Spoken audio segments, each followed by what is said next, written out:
Welcome into the Cam and Strick podcast, episode number 79. 79. No one even has that number. Oh, here you go. This is what you do. No one even has that number in the NHLA. So if you have 79, that means you're in fucking... Time out. Doesn't Michael Furland? I don't give a shit. Is he 79? No, I don't care. So if you have 79, that means that you're in training camp still, and that's your training camp number. Get rid of that fucking number and figure out your own shit. I think Michael Furland's number 79. It's fine. He kept his training camp number, which is kind of cool, I guess. He's kind of tough, eh? Yeah, I like him. I take him on my team. Yeah. No doubt about it. Yeah. But you have 79, so it's like your training camp number. I'm going to work on getting him on the podcast because he actually has a cool story. Grew up kind of like rough situation. Oh, really? Like Scarborough rough? A little bit, yeah. And he and Joel Evanson played on the same youth hockey team. They call it minor hockey up in Canada. Yeah, I know they do. It's like minor hockey. In the States, it's youth hockey. So anyway, they played on the same minor hockey team. And I believe Joel Evanson's dad, beauty, great guy, unbelievable family. He was the head coach, and I think they bought his skates and his equipment and stuff like that. Oh, really? Yeah. See, I like those type of stories. Me too. I like that. And even Joel's dad wasn't a pro hockey player, I'm guessing, right? So it's cool that non-Marty St. Louis pro hockey player, Keith Tkachuk, whoever, is able to buy equipment for people. Oh, yeah. For kids. Right? Well, Big Wall will do a lot of stuff for kids too, man. Oh, they'll live with them. Well, a lot of these guys will give back and hook up families and stuff like that, man. These guys do a lot more, way more than people realize. Well, here's the deal. Look, if you're playing football in high school, the organization takes care of you. The school, the fucking school does. The Yeah. school makes a ton of money. Yeah. They take care of you. The coaches will bring in the city kids and they'll stay over and this and that. In hockey, it's like you're on your fucking own. So if the coach or whoever, a big rich family of your fourth line kid on the team doesn't take care of you, everybody's got to chip in. Mm-hmm. It's not a school. It's completely different. So when you hear of Joel Evanson's dad taking care of kids and buying them skates, fuck, that's fucking awesome. Yeah. It's probably a construction worker. Well, you know what? And guy Chris Stewart had similar situation growing up. Somebody always bought his kids or his skates and stuff like that to allow him to play. So I like that type of stuff. I just had the shitty equipment, man. And so did I. Back in the 90s, though, Andy, you know this. If you had the shitty equipment, you're the fucking best player on the team. That's right. Because your mommy and daddy went to fucking yuppies. If your palms were all ripped up. Fuck yeah. Like you're fucking grinding your stick handle in the basement and shit. Stay clear of that guy. Thank you. You know what? I like that. Jan Stosny was the best player in St. Louis when I grew up. Mm-hmm. Jan Stosny, the best player in St. Louis by a mile. His fucking cage was rusted. His gloves were shit. Mm-hmm. He had fucking an old 1982 Sherwood stick from his daddy back in the fucking day. And he dominated everybody. And that little yuppie boy from fucking Ladue, where you live now, Andy, and his mommy and daddy were rich, and they had the Nike skates. And my son's good. He fucking sucks. You got money. That's why he's on a team. Now, I like that because guys have to take care of... Just because you have money does not mean you suck. Well, in the 90s, it kind of did mean that. It was different. It kind of did mean that. It was different. Nowadays, everybody's kind of wealthy. Well, now hockey's become such a wealthy sport. Exactly. It's so expensive to play. I mean, think about it, Cam. That's why I like when the kids grind it. How can you afford to play hockey if parents went broke, dude? Because even the price of hockey, the price to play, it scares away families and it scares away kids because they just know they can't afford it. Andy, it's a problem. And if you're in Minnesota and you have high school hockey, that's fine because the school pays for shit. Mm-hmm. But if you're in fucking Eureka, Missouri, and you want to do something, or you grew up in Parkway North District where you grew up, everybody thinks you're a fancy lad. You're not. I consider you a fancy lad now because you turn into one. But you grew up with no daddy. You had to grind it on your own. You went to a fucking public school with fucking people everywhere. City kids did this. You had hillbillies. You had rich. You had everything, just like I did. Mm-hmm. And no one took care of you. And you just had to figure it out. And if your parents, your mom, couldn't afford doing anything, what do you do? What do you do? The school can't help you. You're playing high school hockey, man. Yeah. Or you're playing AAA hockey where you need to pay. So when I was, I think my senior year of high school hockey. Oh, here we go. Why did I start? I was top 10 in mid-state scoring, by the way. Shut the fuck up. 3 years in a row. No. Just stop. Don't brag about yourself. If I don't do it, you're not allowed to. Okay? You're not allowed to. Okay, so my senior year in high school, but they threatened to not let me play because I didn't have a black helmet. And really? Yeah. And we changed the colors a little bit. Spray paint the motherfucker. And so I had this blue helmet that I was just completely attached to, and I didn't know how I was going to be able to play without this blue helmet. Well, that's your that I had since fourth or fifth grade. Problem, then. But even the idea of being able to afford a black helmet was tough. I know. And for me, like having like a single mom who was working 2 jobs just so I could play to afford.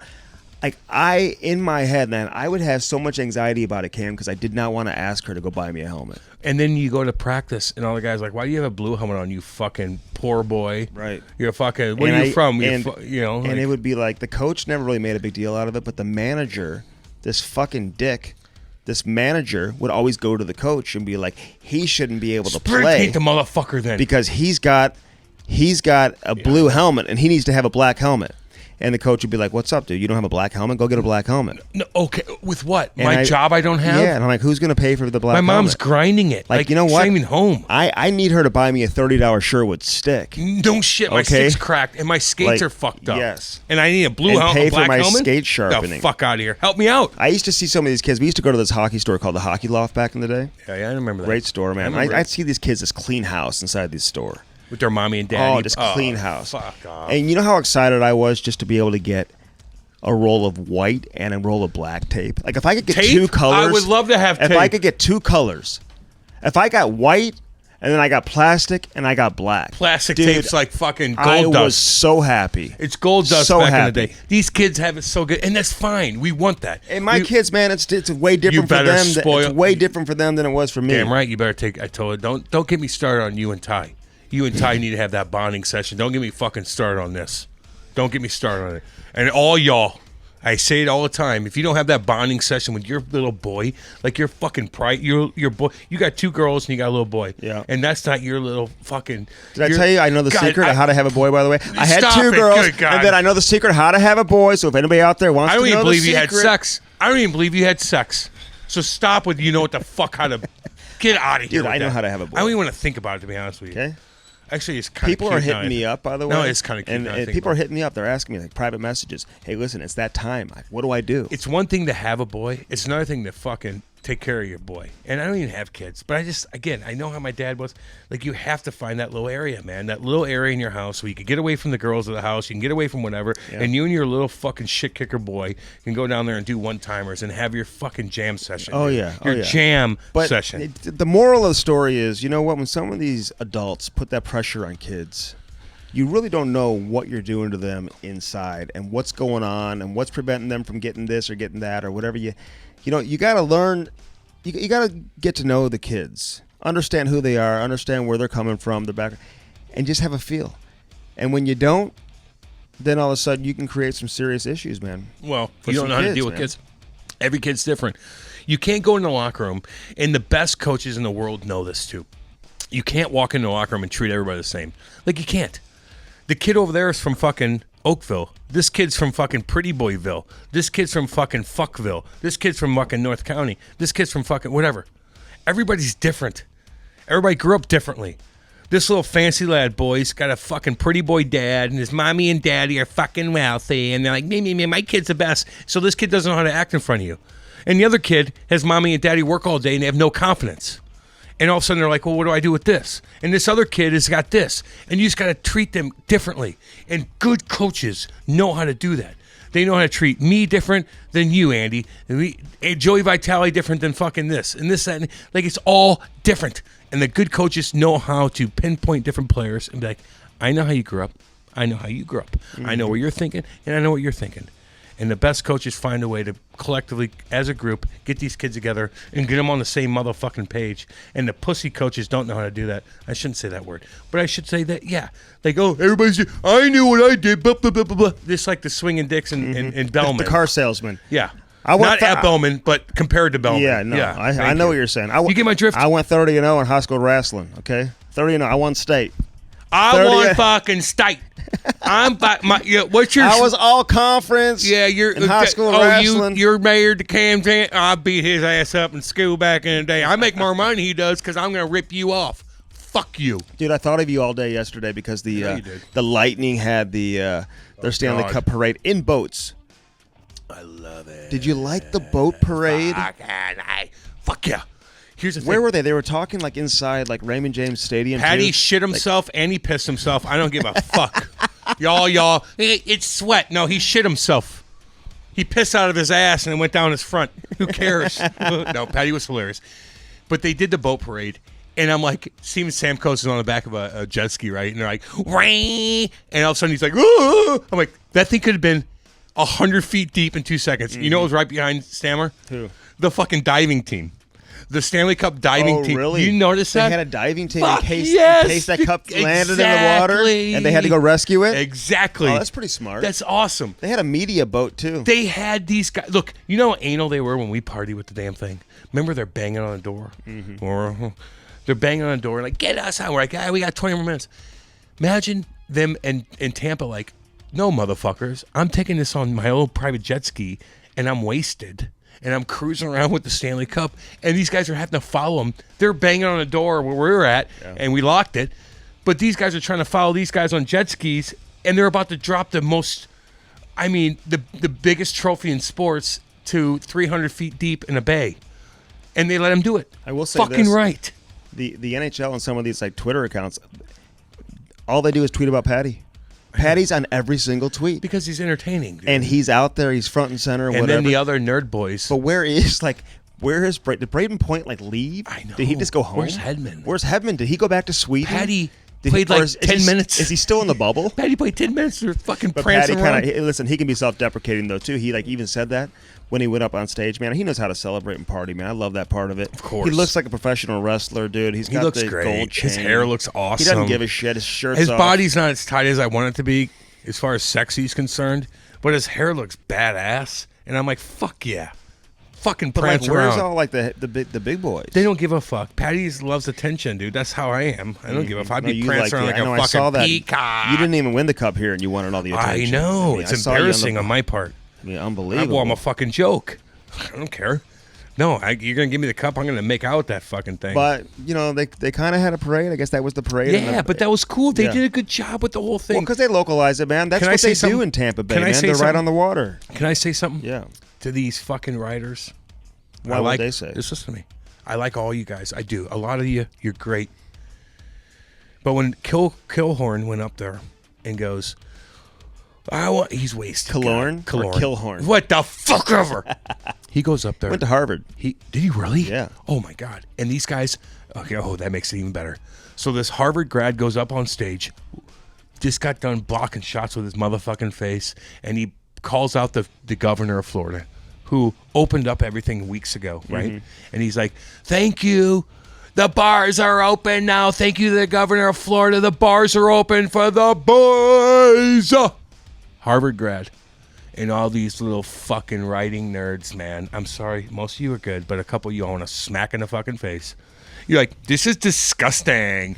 Who is this idiot? You're talking about like opening up stuff. Like, what's going on here? And then here are the memes. Here comes all the so original memes, and it's the one meme of the Toy Story guy, the fucking nerd Toy Story guy. It's like, there's no intelligent life anywhere here. Like, what? Like, that guy went to Harvard and he's like joking around, and now you think now you don't like him anymore. It's like, stop being so negative. Let the boys fucking party. They didn't control the rules. They didn't go to the governor and say, open up because we just won. They just fucking won. Let them party. And all you guys are like, you're just like putting water on the fire. It's like, shut up. Just shut up. Let them enjoy themselves. I can't, Andy, I can't take it anymore. Mm-hmm. These guys are so depressing. Every negative thing, they just negative. Like, what do you do in your life? Where's your chill zone? You don't got one. You don't got one. No chill Fucking zone. nerds. What'd you think of the boats though? What kind of boats were they? Those are real cool. You probably have no idea. No, they have center consoles. No, those are big. No, there's some. Why do you chirp so much? What like does you that act mean, like you know center what console? What does that it mean? means that the control manual is in the center, and you got outboards in the So back. is that like an elite? That's more of an nice boat? ocean. It's more of an ocean boat. When you have an outboard on the back, it's because if you have an inboard in the salt water, it digs at shit and it fucks up the engine. So that's why you have outboards. Outboards are easier to maneuver. They're easier to take care of. So you always have these like center consoles so you could fish off it and shit like that. And you have the outdoor motors so you could easily work on it and the salt water doesn't fuck it up. Okay. When we write this goddamn down for I you, always hear you say center console. I don't even know what you're talking means about. that the console's in the center of the fucking boat, not in the right side. Somebody tweeted at us the other day. They had a boat that they were just dragging down the highway, man. No dually. And I love that. Did you see? It's like a lowrider. Did you see the axle? It's like a lowrider. You see the axle? That's the way you do it. Andy, you're That's so the way dumb. you do it. You're the dumbest smart guy I know. You can get an Escalade. You can have a Yukon, whatever. Get it from No, Belmont. you dude. can't. Yes. No, you can't. And you can pull your boat. Okay? Andy, did you see the fucking rear end axle of that fucking Escalade? It was sparking when it was carrying that boat. You can't do that, man. You feel bad for the fans in Tampa Bay who No, I don't. weren't able to watch the Stanley Cup final? Yeah, a little bit. Okay. You know, I feel sorry for the players a little bit. We saw what Patty went through last year and what we got to do, how intimate we were with the Cup, and what we fucking fans like just fucking puking on each other. I know it's gross, but like that's just like everything's so intimate. Although that's not very intimate, it's kind of disgusting. But my point is, That's probably how COVID started. it's probably how COVID. We started COVID in St. They say Louis. Wuhan, and it might have started at the. Never mind the parade. bat sucking blood out of bats, which is so normal to do, I guess. But never mind that. No, puking on each other, whatever the case is. What they got to go through last year with the celebration, you can't mimic that. You might not be able to do it for another 40 years. God, that's kind of depressing. I'm going to say 15 years. Okay, that's kind of depressing. I'm going to say year and a half. Really? I don't know. I'm trying to be positive. It could be fucking 10 years before we get normal. We don't know. We don't know, Andy. I know I'm a doctor. And We want to talk about Matthew Tkachuk, yeah. Oh, shit, yeah. who's on this edition of the Cam and Strick podcast. Like, we could have got Matthew on, like, several weeks ago, whatever. We wanted to get him on when he was in town, have him sitting right next to us. That was fun. We don't get that opportunity to do that too often. Exactly. You know? Yeah. Guys are here and whatever. We talk about it during the podcast, and during the interview. You really think about it, like, who brings his brand? Like, he's got such an individual brand to his game. Who's the closest thing that you see? I mean, is it Tom Wilson? Yeah, it's Tom Wilson. Who can actually play and kill guys. Now, you said this to me earlier. You really believe that Tkachuk, like, guys are scared of Matthew Tkachuk. Fuck N.A. right. And if all these fucking defensemen that come around in that, they're like, I don't care about him. You're a fucking lying homeboy. The fuck you kidding? I see the fear in your eyes when he's coming down. Who the fuck are you kidding? Yeah, he didn't do it. Bullfuck. He just ran you over. And you know what he did afterwards? He scored a fucking goal. And you know what he did after that, Andy? He skated by your bench and he fucking blew a kiss at you fucks. Now what? He's pretty respectful. No, he's not. Does he blow kisses? Andy, That's what Reaver you're out of does. your Dude. fucking mind. He's pretty respectful in the ice. He's a fucking asshole. I know. You're right. I love him. Who are you kidding? That's here? sarcasm, dude. I don't care if Walt gets mad at me or not. Sarcasm. He's a fucking Well, he's prick. got it. He should be. Like, No, what's if wrong Walt with that? gets mad at me for saying that or not is what it said. He's an asshole on the ice, and we love it. And if he's not an asshole, Andy, then we're not like probably having him on. Well, I'd have him on, dude. He's in the show. He's from St. Louis, man. I mean, seen him, you know, like Andy, or whatever. He's a great player. Okay, He's a great player. I'll explain myself. We're not having him on right away because he's not. Matthew Tkachuk's gigantic in the NHL. Why Yeah, is that? superstar, Because he's man. scoring between his legs? No. Because he's a fucking prick and he does the same, and he can score. Yeah, he's an NHL All-Star, dude, and he's the best player on his team. He's one of the best players in the league. I know that. Who can hurt you in so many different ways. How many you players go. can you say that about? That's what I'm saying. That's why he's unique and special. That's why we're like, get this fucking kid on the ice, Mm-hmm. get him on the pod. Like, he's that unique brand. Like everybody could take. Honestly, besides you, Andy, right now, before hockey training, could put the stick between her leg and score a goal. Not like from that. the slot. Get the Andy. NHL goalie bar down, dude, going with heat. It's hard to do, but those guys are all skilled. But then They can't do that, man. Andy, that's fuck why no. off, for fuck's sake. Have you You ever- act like you're fuck. Here's the deal. Have you ever seen anyone in the history of the game do that with a pass? Mario Lemieux not- did it between 5 fucking guys. Here's the deal. he didn't do when that. You're a top two line player, you're able to do skilled things. But the difference between Matthew is he's going to do that, and then the next shift he's going to elbow you in the fucking head, and everybody's like, that's what makes him fucking The awesome. goal he scored against Nashville. I've seen guys roof it between their legs around the blue paint, close into the net. That was unique. I've never seen anyone do that with that much heat on it, and having it done at the buzzer, like obviously. No, it was perfect scenario. But the Yes. point is, you're a top two line guy. You do tricky ass shit, dude. Oh, You're for fucking sure. skilled. Dude, they're as all fuck. skilled as hell. But what differentiates him is that he's crazy, and he's mean, and he hits, and he'll fucking catch you with your head down, and he'll cross check you, and he'll fucking whack you. That's why we love him. That's why he's popular. That's why people hate him. That's why he's awesome.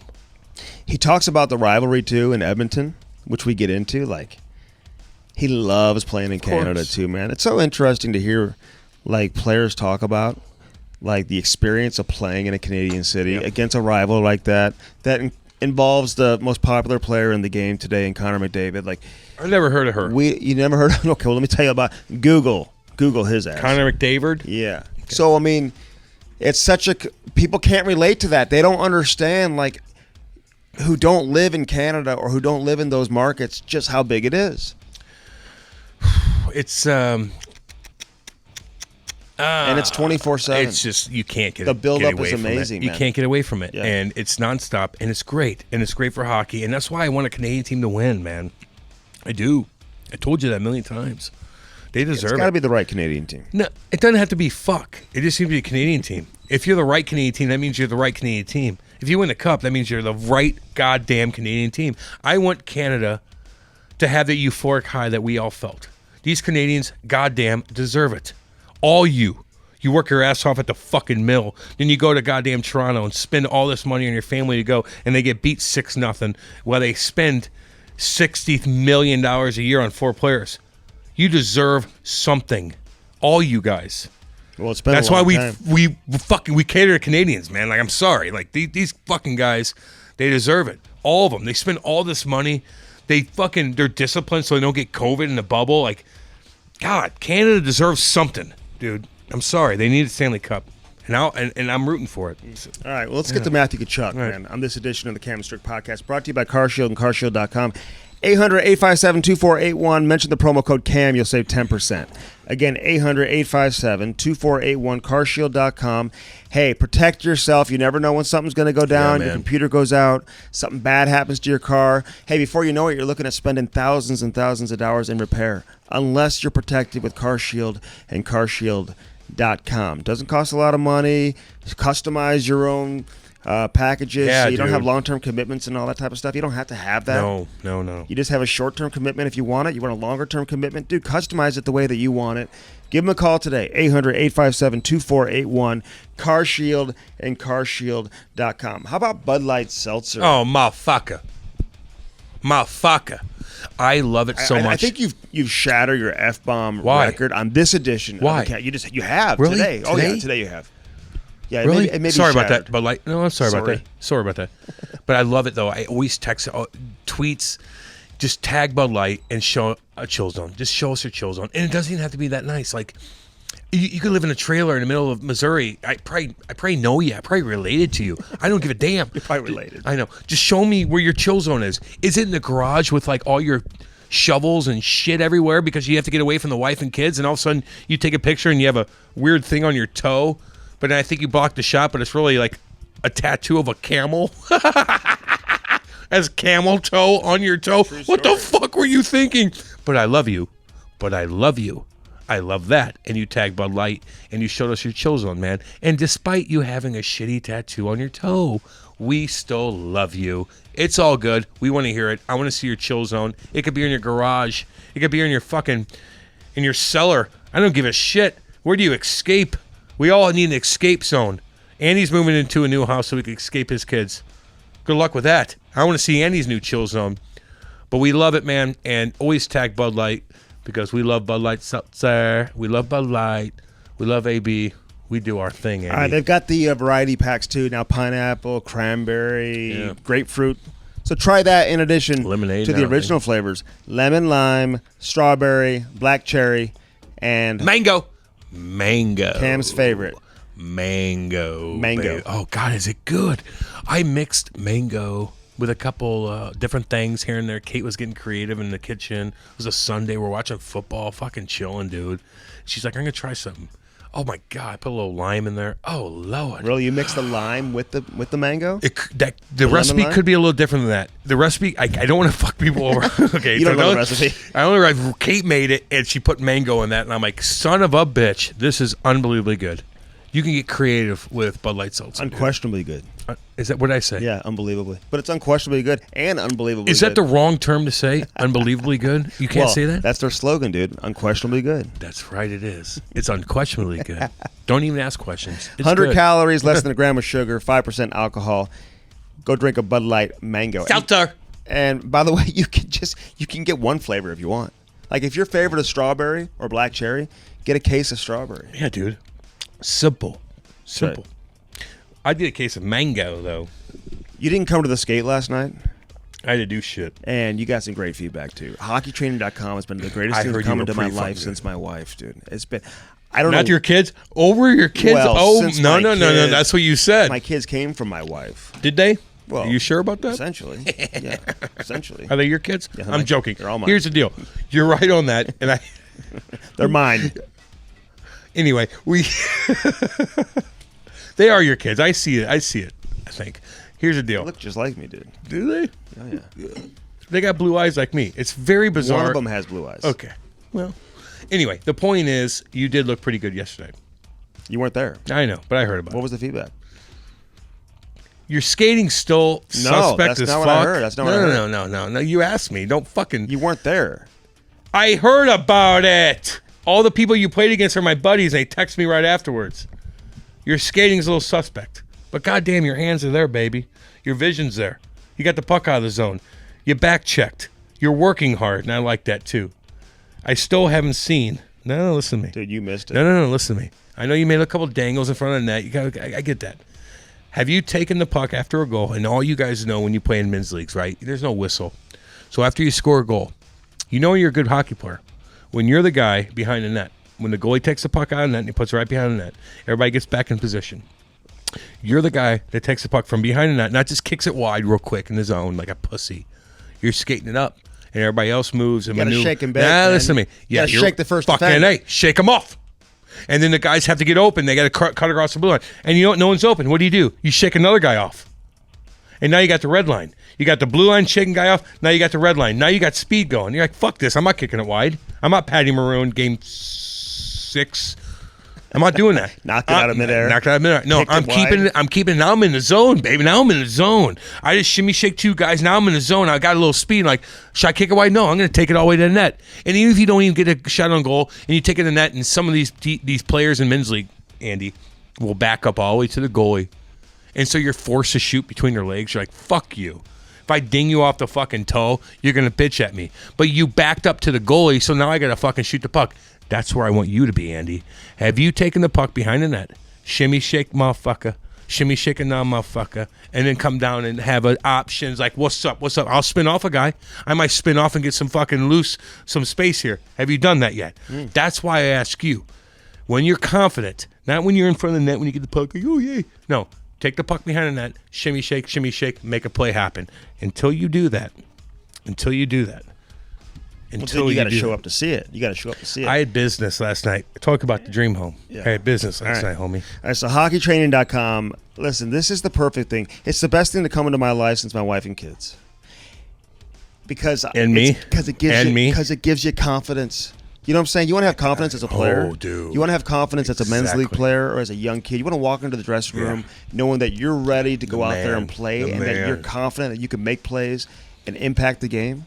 Mm-hmm. Then you better put in the work away from it. And even if you have like a gym that you go to, even if you have a trainer that you work with, what are you doing when you're at home is the question. Because this is what you need when you're at home. All you need is your cell phone. It comes right to your phone. These videos are so easy to follow along. They give you different steps. The speed kit has been incredible because that allows you to, I mean, how important is speed? Andy. How important is speed? Andy, you got good hands. But how important is speed? You got good hands. I'm answering it. Just shut the fuck up for a second. You got good hands. Your speed ain't there, homie. It ain't there, and it shows. But I'm talking about in general, dude. Of course, in general. But I'm talking about you because you're. About me. No, I am talking about you because we're talking about you right now. If your speed was a little bit more, you'd be a fucking hell of a hockey player. But it ain't there yet. Well, dude, I'm older than you too. I don't give a shit. You look like you're 22 years old. Doesn't matter. This one guy last night, I asked him how old. I thought he was going to say he was like 48. He said he was 33. I'm like, oh, Jesus. No. The guy who puts that's what people think I am. The skate laces like around 90. his. The guy who puts the skate laces around. He does look old. I thought he was like 46. Oh, I know. Listen. 33. Can I say one more thing, please? sorry, I don't know if it has anything to do with hockey training, but if you go out to a skate in a men's league, all you Canadians, you know what I'm talking about, and you're so fucking cheap and your equipment sucks that bad. And I know, like, back in the day when you had bad equipment, you should be good. But nowadays, cool. like, you need to have... It was cool when you were 11. Yeah, when you're 11. But nowadays, you take, like, an old shoelace and wrap it around your fucking shin pads. Don't do that. You look like a fucking dipshit. Actually, you could be toe dragging cats left and right, but if you have a shoelace tying around your shin pads, you're that much worse because you look like a goofball. Get tape and look professional. That's all. Yeah. I can't take you seriously. All right, well, hockeytrainer.com, man. Get into it. Seriously. You have to take your game serious, and if you want to do so, you got to put in the work off the ice. It's so easy. The videos are incredible. What Kevin and Dan have done for so many people out there, man. They've got great instructors. You even said that to me the other day, man. Their instructors are amazing. They're great, and they're way more athletic than me and you. Yeah. Oh, my God. And it's easy. And, again, I talked to you and Ty, and you guys just need to find that little happy place in your house. It's like a chill zone, but this is your chill zone with your kid. Now you're fucking stick handling chill zone. And hockey training, you just put the thing up on your iPad or your computer or your fucking phone, and you just do it in your garage. And it doesn't cost you any money. It costs you barely you need this to get the goddamn info from it. And that's all you need to do. And then you and your son are bonding, passing back and forth. Do your kids right. Set up a little fucking place of stick handle, shoot the puck, put hockey training on. And you and your son can bond, or your daughter, or whatever. And you could bond in your garage, or your basement, or your driveway. That's on you. That's on you dads. Or a mom. So you're a single parent, you're a mom. Do the same thing. You could take a stick and pass to your kid. Well, and I'll finish it with this. Go ahead. If you're a parent, you don't know what you're doing. Look at the goddamn video. Just go to hockeytrainer.com. Thank you. Order it. Okay? Bellman and Bellman.com. Are you looking for a new car or a pre-owned car? Check out Troy, Missouri. Bellman, Cadillac Buick GMC on one side of the street. On the other side, Chrysler Dodge. You know what it is? Chrysler Dodge Jeep Ram. Yeah, I know. Okay? I know. So you can get your Buick Enclave. You can I'll get one. And then you can go Buick's across the actually pretty street cool. and you can get your pink Jeep with 2 doors and small wheels. I'll look sexy. You can get that too. I'm looking for the Escalade. That's what I'm getting. Yeah, the one that's trying to fucking pull the boat behind with the fucking... We'll pull a boat. With the axle fucking grinding on the fucking... Pull a boat. Check it out. Dan Bellman. Great dude, supports hockey here in town. He's been doing it for a long time, and he continues to just pump out great vehicles and great deals, man. They got unbelievable deals right now. They don't look. I hate when you go places, and we know the swinging dick part, and your wife going there, and they act like they're fucking better than you. They're like, I make my money, you fucking shut the fuck up, stop. But when you go there, though, they don't need it. They have so much. They have so many people coming in and out of there. They don't need to pull that bullshit on you. They'll look at you in the eyes. They'll show you, here, this is what we could do. We all have to, it has to balance one way or the other, but they're good people. They're comfortable in there. They're not trying to rip you the fuck off like everybody else is. It's so horrible. God, go to some of these places, man. They just try to rip you off so, well, this is going to cost. Bellman's just like, no. We want you to come back. We want you to like us. We're making money. We're okay. We're successful. We've been doing this for a long time. We don't need to take advantage of you. We don't need to. We're already there. We already have it. Come here and they'll take care of you. That to me, man, goes a long way where my wife could walk in there and feel comfortable. Fucking right. We love you guys. All right. And Victor Hockey, check it out. They got great hats, great hoodies, all that type of stuff. Look sexy, dude. And great logo. VictorHockey.com. Check out their Instagram. Check out their Twitter. At VictorHockeyUSA. Mention the promo code Cam and Strick. You're going to save 20%. That's a pretty good deal. You'll save 20%. Right. All right. Want to introduce a new sponsor, though. KeepItHandsome.com. Now, when you think about Keep It Handsome on this podcast, who are they talking about? Me. Oh, are they? Who are they talking about? Jamie, our engineer? Love you, Jamie, but let's be honest. All right, so this company out of Montreal, Jamie. Love you, buddy. They are like a hair salon, but it's bigger than that. Professional. They're professional. Yes. All the A-listers, this is where they go. Big boys in Montreal. and girls. Okay? They've got everything from forming gel to a head scalp oil. Oh, dude. I love that. I put the head oil on. Oh my God, it's amazing. Scalp oil. They've got anything you need for your hair, beard, shampoo, the conditioner, moisturizer, the beard oil, the body spray, my the face looks oil. fresh as shit. Oh my God, I know. As shit though? No, it should be as fresh as like peaches or something, right? Because you don't want to be fresh as shit. It's anyway, it's amazing products. It's so easy. Go to their website right now, keepithandsome.com. Again, mention the promo code Cam and Strick. You're going to save 20%. But look at all the new products they have. Oh, dude. The best part about it is that they've got these hoodies. We're wearing these hoodies right now. It says "Fight Ugly" right on the front. On the back, it says "I keep it handsome" right there on the hood. Do people know what that means, though? Can we explain that real quick? Explain what that means. Okay, so it's an so a lot of the money goes to charity. It's an anti-bullying charity, which is so unbelievable for Andy and I, right? Like, it's called Fight Ugly, Keep It Handsome. What do you think that means? Hey, what do you think that means when you got to go out there and fight ugly? You fight the ugly in the world. You go out there and fight that ugly. If you're in a jam and somebody's trying to rob some poor old lady, you fight the ugly, but you keep it handsome. Okay, maybe that guy's gone through some crap in his life, and all of a sudden he's in a jam and he's got to get money. Like, then you put him down, and all of a sudden you're like, no, I understand what you're talking about. You fight the ugly in the world, but all of a sudden you keep it handsome afterwards. Meaning you keep it light. You do the right thing after sticking up for a bully. But there's always anti-bully stuff too, man. Like, all you guys, and Andy, help me with this one too. You guys listening, if you have kids and they're getting bullied in school, I have my DMs open on every single thing. Everything. It's not just for dime pieces, okay? Because I'm married. Not all you dime pieces. I don't want that anymore. I want you guys, honestly, with the parents, if you're 15, 16, doesn't matter how old you are. If you're listening to this podcast, hopefully you're a little bit older because I do cuss a lot and I love you and I'm sorry. But if you're in a jam and you're getting bullied, man, you message me. Go ahead. I'll talk to you. I swear to fucking God. I'll call you. I swear to God. If your son or your daughter is getting bullied in school, please have them call me. I'll talk to them. I did it. I had it when I was young. And Andy, I'm looking at you right now. I'm sure you got bullied for sure. I know that's kind of a chirp, but it is what it is. I'm sorry, but you Never probably did. Really? No. I got pissed on. We talked about this before. Yeah, you told me that. What was his name? Raven Whitlock. Yeah, Raven Whitlock pissed. Then He you guys pissed on became me. buddies. Became buddies. Yeah. You fight ugly, and you keep it handsome. keep it handsome. When you buy these hoodies that we're wearing right now, 10% of the proceeds go back to fighting anti-bullying. Please. So again, man, It could it's ruin a great you, message. Andy. It could ruin you, man. It can. But As a that's kid, why we wanted to bring these guys on board too, know. because we support that. We support their efforts. Love it. To fight the ugly that is in the world, and bullying's a big part of that. So again, they're great people. We'll tell you more and more about their products. Your skin needs to drink. They talk about that. That's why it's got to be moisturized. Yes. The beard oil. If you got the beard, man, a lot of people wear these, big, thick I'm ass going beards. mine out, baby. Yeah, you got to get this beard oil. Take care of your hair. Check out all the products. And again, just buy a couple things and then add to your collection each and every week. Well, try it. Try it out. It's good. It's professional. You put a lot of money into it.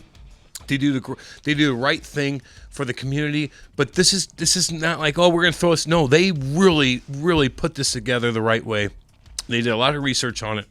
Everything works, and again, it goes to a great cause. And we all know how much confidence means in life, especially when you're a kid. And again, Andy, we keep our DMs open. Yep. If anybody's in a jam, you call me, man. I'll talk to you. I don't know if I'm going to help you or not, but I'll sit down and fucking talk to you. I swear Short to hair, God. long hair, blonde hair, brown hair, doesn't matter. They got Doesn't something matter. for every hair Red type. hair, who Okay, cares? red hair. It's all good, man. So keep it handsome.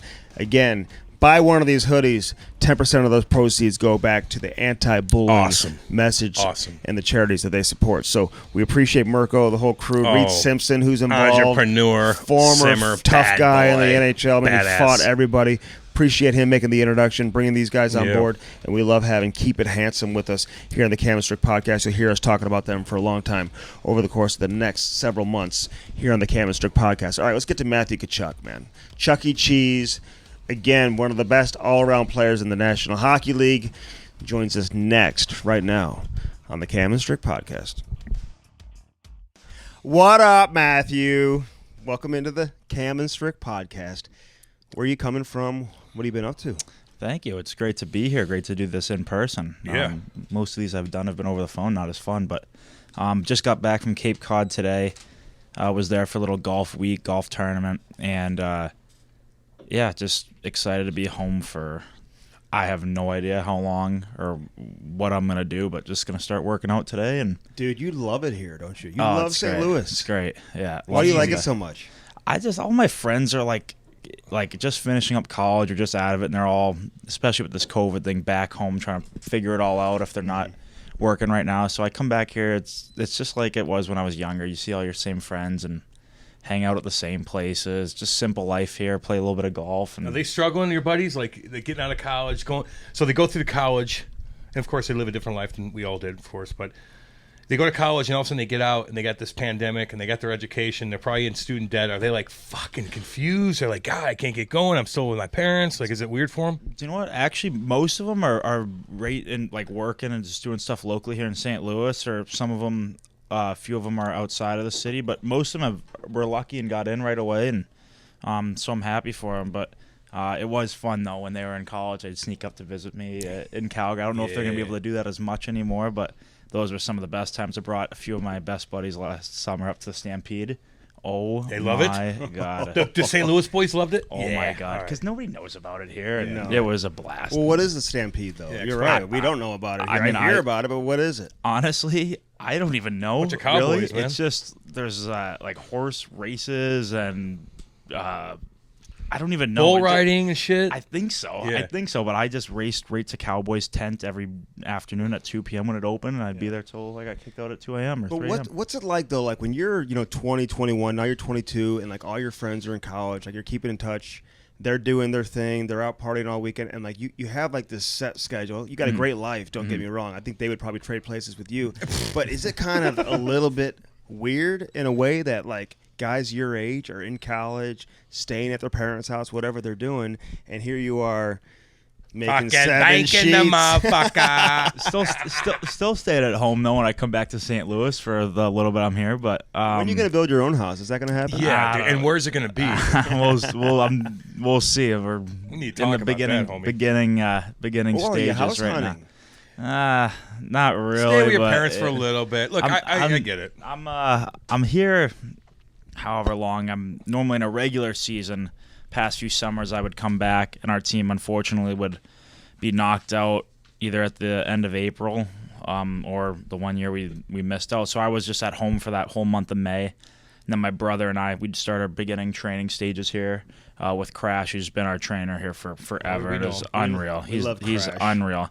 And then when we'd start to skate, I'd go up to Toronto. And the past few summers, Brady's joined me. I'd skate with Dawn Braid, my power skating coach, who is all time. She's unbelievable. It's working. And well, from the start, from at the beginning of my days in the U.S. program and even London, like I've seen so much improvement there.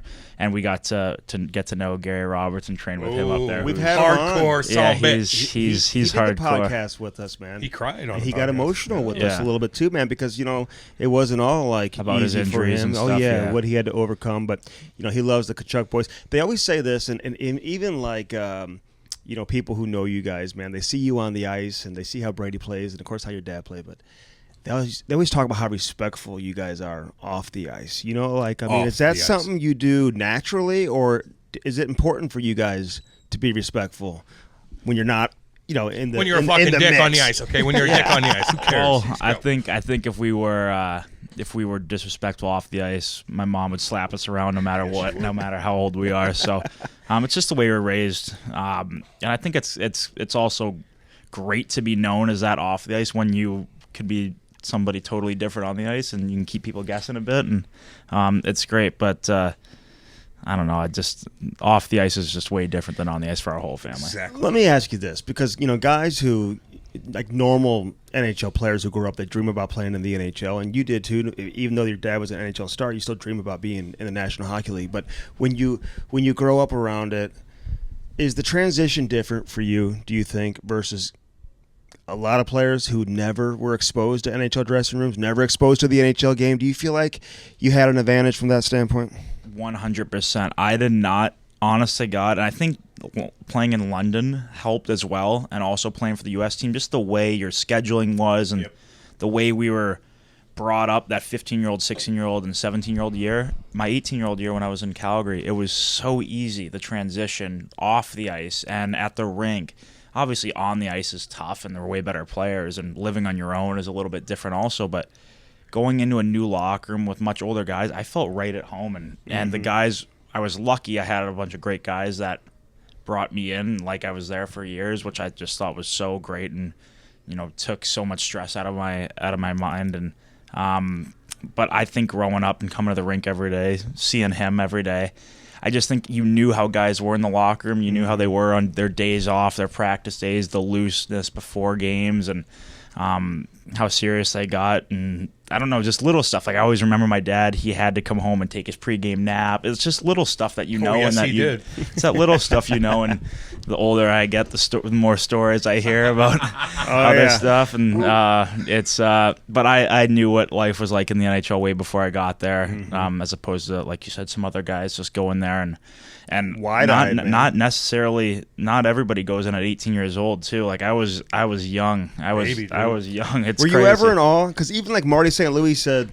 he was in awe. Obviously, he's retired now. But I remember when all the shit was going down with you and Doughty, you're a rookie, and I remember saying, like, I was asked about it on like NHL Network Radio or something. I said, he's been in the NHL longer than Doughty has. I mean, he's maybe a rookie, but he's been around the game forever. It's not like, he saw his daddy do this first. And again, I remember talking to your dad about that. And he said, listen, he's going to do his thing on the ice. Off the ice, he respects these guys that have been around the game and have, obviously accomplished stuff. Like, he respects what they've done. But on the ice, man, it's hockey. You just got to play the game. Yeah, I mean, I've always been like that on the ice. I'm not going to change for certain players, no matter how old I was. Hell no. How young I was. I Andy, guess you change for certain players. But, but I think the one guy I was in awe in was it was early, game 6, 7, 8, Ovi. and I was still in that tryout. Was Ovechkin. Wow. He was right next to me at a draw and like looked at me. He goes like, "Welcome to the NHL, kid." And I'm just like, give a little whack or anything? No, like, I don't know. Maybe like a little like wink, like head nod, like welcome. And I was awesome. like, did anybody else see that? Like, wow. Who else saw that? Please tell me everybody. The camera's on you. I was like, this is the coolest moment ever, and went out and loosened me up, played pretty well that game, and ended up sticking around a few games later. So it's good. I want to go back to London though. You prepare. You talk about being prepared and being in the locker room with your dad, and seeing all of us, and me teaching you how to fight, which is whatever. But you go to London though. But that's an NHL. That's like fucking playing NHL. Yeah. Like for you're 16, 17, 18 years old. You play in London. The rink's huge. You got the hunters. They're in control of everything. Explain that whole situation. Like you run the town. Like people don't understand in St. Louis what major junior hockey is all about. Yeah, the easiest way I explain it to people, and they don't get it still, I know. But it's like you're the New York Yankees of junior hockey. In a small town. In a small town. There it is. So I think there's only, my numbers are going to be terrible here, but I'm going to say around 300, maybe a little bit more, 1,000 people in London. And just like everywhere you go in London, you have your certain place that you go, but all those places that you do go, they know you and they've known the players that have come before you and everything. And you've got some pretty good hookups there. And you are treated like you're a New York Yankee. And it's crazy to me. And I never got it. Growing up and living here, and I never thought about major junior my whole life. I always had ingrained in me college, and the opportunity, just you couldn't pass that up with the position I was going to be put in London and the way their team was going and just everything, the way where I was going to go in the draft and how I wanted to play in the NHL the following year, and this was the best way for me to do that. And it just was a complete perfect storm. And having Dale Hunter, who's one of the best NHLers ever. He's being a pussy with us, Andy. A little bit. He's being a but pussy. You know I'll call him out. He was around. I don't know if that's the word I use. Well, when it comes to podcasts, he is. Listen, we've talked to him a couple times, and he was around during the Cup run last year, too, because he and Chief are tight. I hung out with him a little bit late, and I don't know what he was saying all the time, but he likes his beers. But he likes his beers. He's such a legend, though. Like, just I will say though, in his defense, junior hockey level. in his defense though, he's not like he's not a media guy. He's not a podcast. He's not an interview. I think that's I don't know this for a fact, but he should be an NHL coach right now, and if he was, but he's got way too good of a setup in London though, and everything. Why would he? Could he deal with the media every day? The Cam and Strick podcast is brought to you by CarShield. Nothing more frustrating, Cam, than when that engine light comes on and right off the bat, you're going to have to spend thousands of dollars to repair your vehicle. Call 800-857-2481. Mention the promo code CAM or visit carshield.com and use the code CAM to save 10%. Yeah. That's carshield.com. A deductible may apply. Save yourself money. Sign up and get your coverage now with carshield.com. Now back to the interview. That's my thing is, like, I don't think he wants to. Like, when he went to Washington, I never asked him about it, but when he went to Washington, they made the playoffs. I'm pretty sure they beat Boston the first round. I think that was his team. I'm not positive. Again, we'll have to stat check me there, but and then he went right back to London. Yeah, I like know. he didn't do in his first year. It's not like they came in last place. Like too and much, man. He just isn't. He's just not. He's the That's king. just not him. He's a king in London. Well, Why even not? He is all about the comfort, right? king, Yes. The king, and he's got his farming with the family there too. It's just, why would he ever leave? No. But he runs the best junior program in the world, Yeah. and there's a reason why their teams do so well every year. It's because you want to play for him. The way he runs his practices, he's an NHL coach, like short meetings. Normally at that age, you got like teachers in there, and you're in there for an hour. Like he's. Is that the worst though? Whenever you're in I practice, hate meetings. And they're like, meetings. coming to the board. You're like, no, I'm just getting warmed up. Oh, my Here, God. do this, and remember, guys, you have to do this. And you're like, what are we doing? Let's get going. There's nothing I cannot stand going to the board, and I hate long meetings too. I mean, I daydream. it's just you try not to, but like eventually after a few, and after they show like maybe 6 or 7 of the same clips, you're just like, oh man. All right, we get it. Thank get you. it. I fucked up. Thank you. I think the other way though. I think if like you just show one clip, when that happens in a game, you'll be like, there it is. Like if you show like 3, 4, 5, you get kind of worn out, and your brain doesn't really process tune it out. But I remember my dad would always tell me. I think Joel Quenneville. That was his thing though. He was quick, and you just kind of remember it. And my dad says Joel was the best coach he's ever had. And so Well, imagine Joel walking in that locker room. He's 6'5". Who Guys, is? Joel Quenneville. He's not 6'5". And Cam he's always 8'5" embellishes compared to you. he What the em- fuck He are you? embellishes everybody's height and weight. He thinks everybody's 6'6". You look like you're 6'6", and your legs are fucking gigantor right now. I ain't playing. Look, he's a big guy, and he walks in, and he's kind of. He's just, he knows He's how to got talk presence, to you. man. Oh, Well, when He's got the that's what I mean mean. mug. When, He's got the mean mug. yeah, and like going. you with So, the fucking mustache, like, what's up? Like, oh, God, I'll get that puck out for you. Yeah, exactly. No Exactly. shit. Hey, how was the bubble? Give us the real deal. Like, what was life like? It was inside fun. there? Do you know what? Before I get into some of the details with that, the way the NHLPA, the way they were able to put it on, like the way they were able to organize it so fast is really unbelievable. It really is. Like how they were able to get the hotel full marks, man. They deserve bravo forever for doing that and for I can't believe we just finished it. Like, can you actually believe during this that they were able to do that? It's crazy. It really is, with no positive tests. None. It really is unbelievable. And the setup if their main thing was what it was, and that is 0 positive tests, they did exactly what they should have done. It was so secure. It was so strict.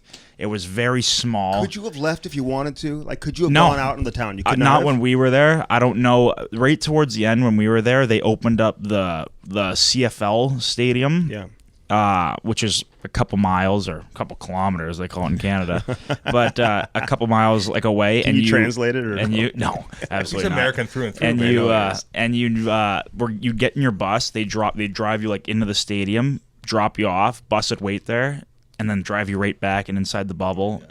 But every time you'd leave your hotel room in the morning, you'd have to do like this Clear app, where you had to do like your temperature, all this stuff in your phone. It probably took a few minutes. It's just painful in the morning. Yeah. Maybe if you had a couple the night before, you just don't want to do it and then deal with it in the morning. And you don't know either. You're like, do I have is my forehead warm? And then every time you leave the hotel to go into like the jail yard, I called it, or into the rink or stuff, you had to show your phone. But that stuff's not hard. But I actually saw something that Rick Bowness said the other day. Yeah. Once they lost, he's like, all I told my wife is we're not going out to eat for months, because that's all. You just have a few restaurants there, room service. Like there's no meal. The coolest night we had is they had like a big barbecue for us one night on this patio, which every team did, and it was like, it reminded me of that scene in Shawshank when they're having beers on the top of the when they're doing the tar on the roof. When they're having beers at the end and they're just so happy. That was like me.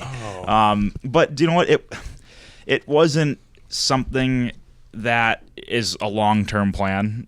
It just can't happen for a full season. It just can't happen. That could be the big question for next year. Is are they going to do the bubble thing? Yeah, but it'll be interesting, but I can't see. Cam thinks there were dime pieces walking around. No.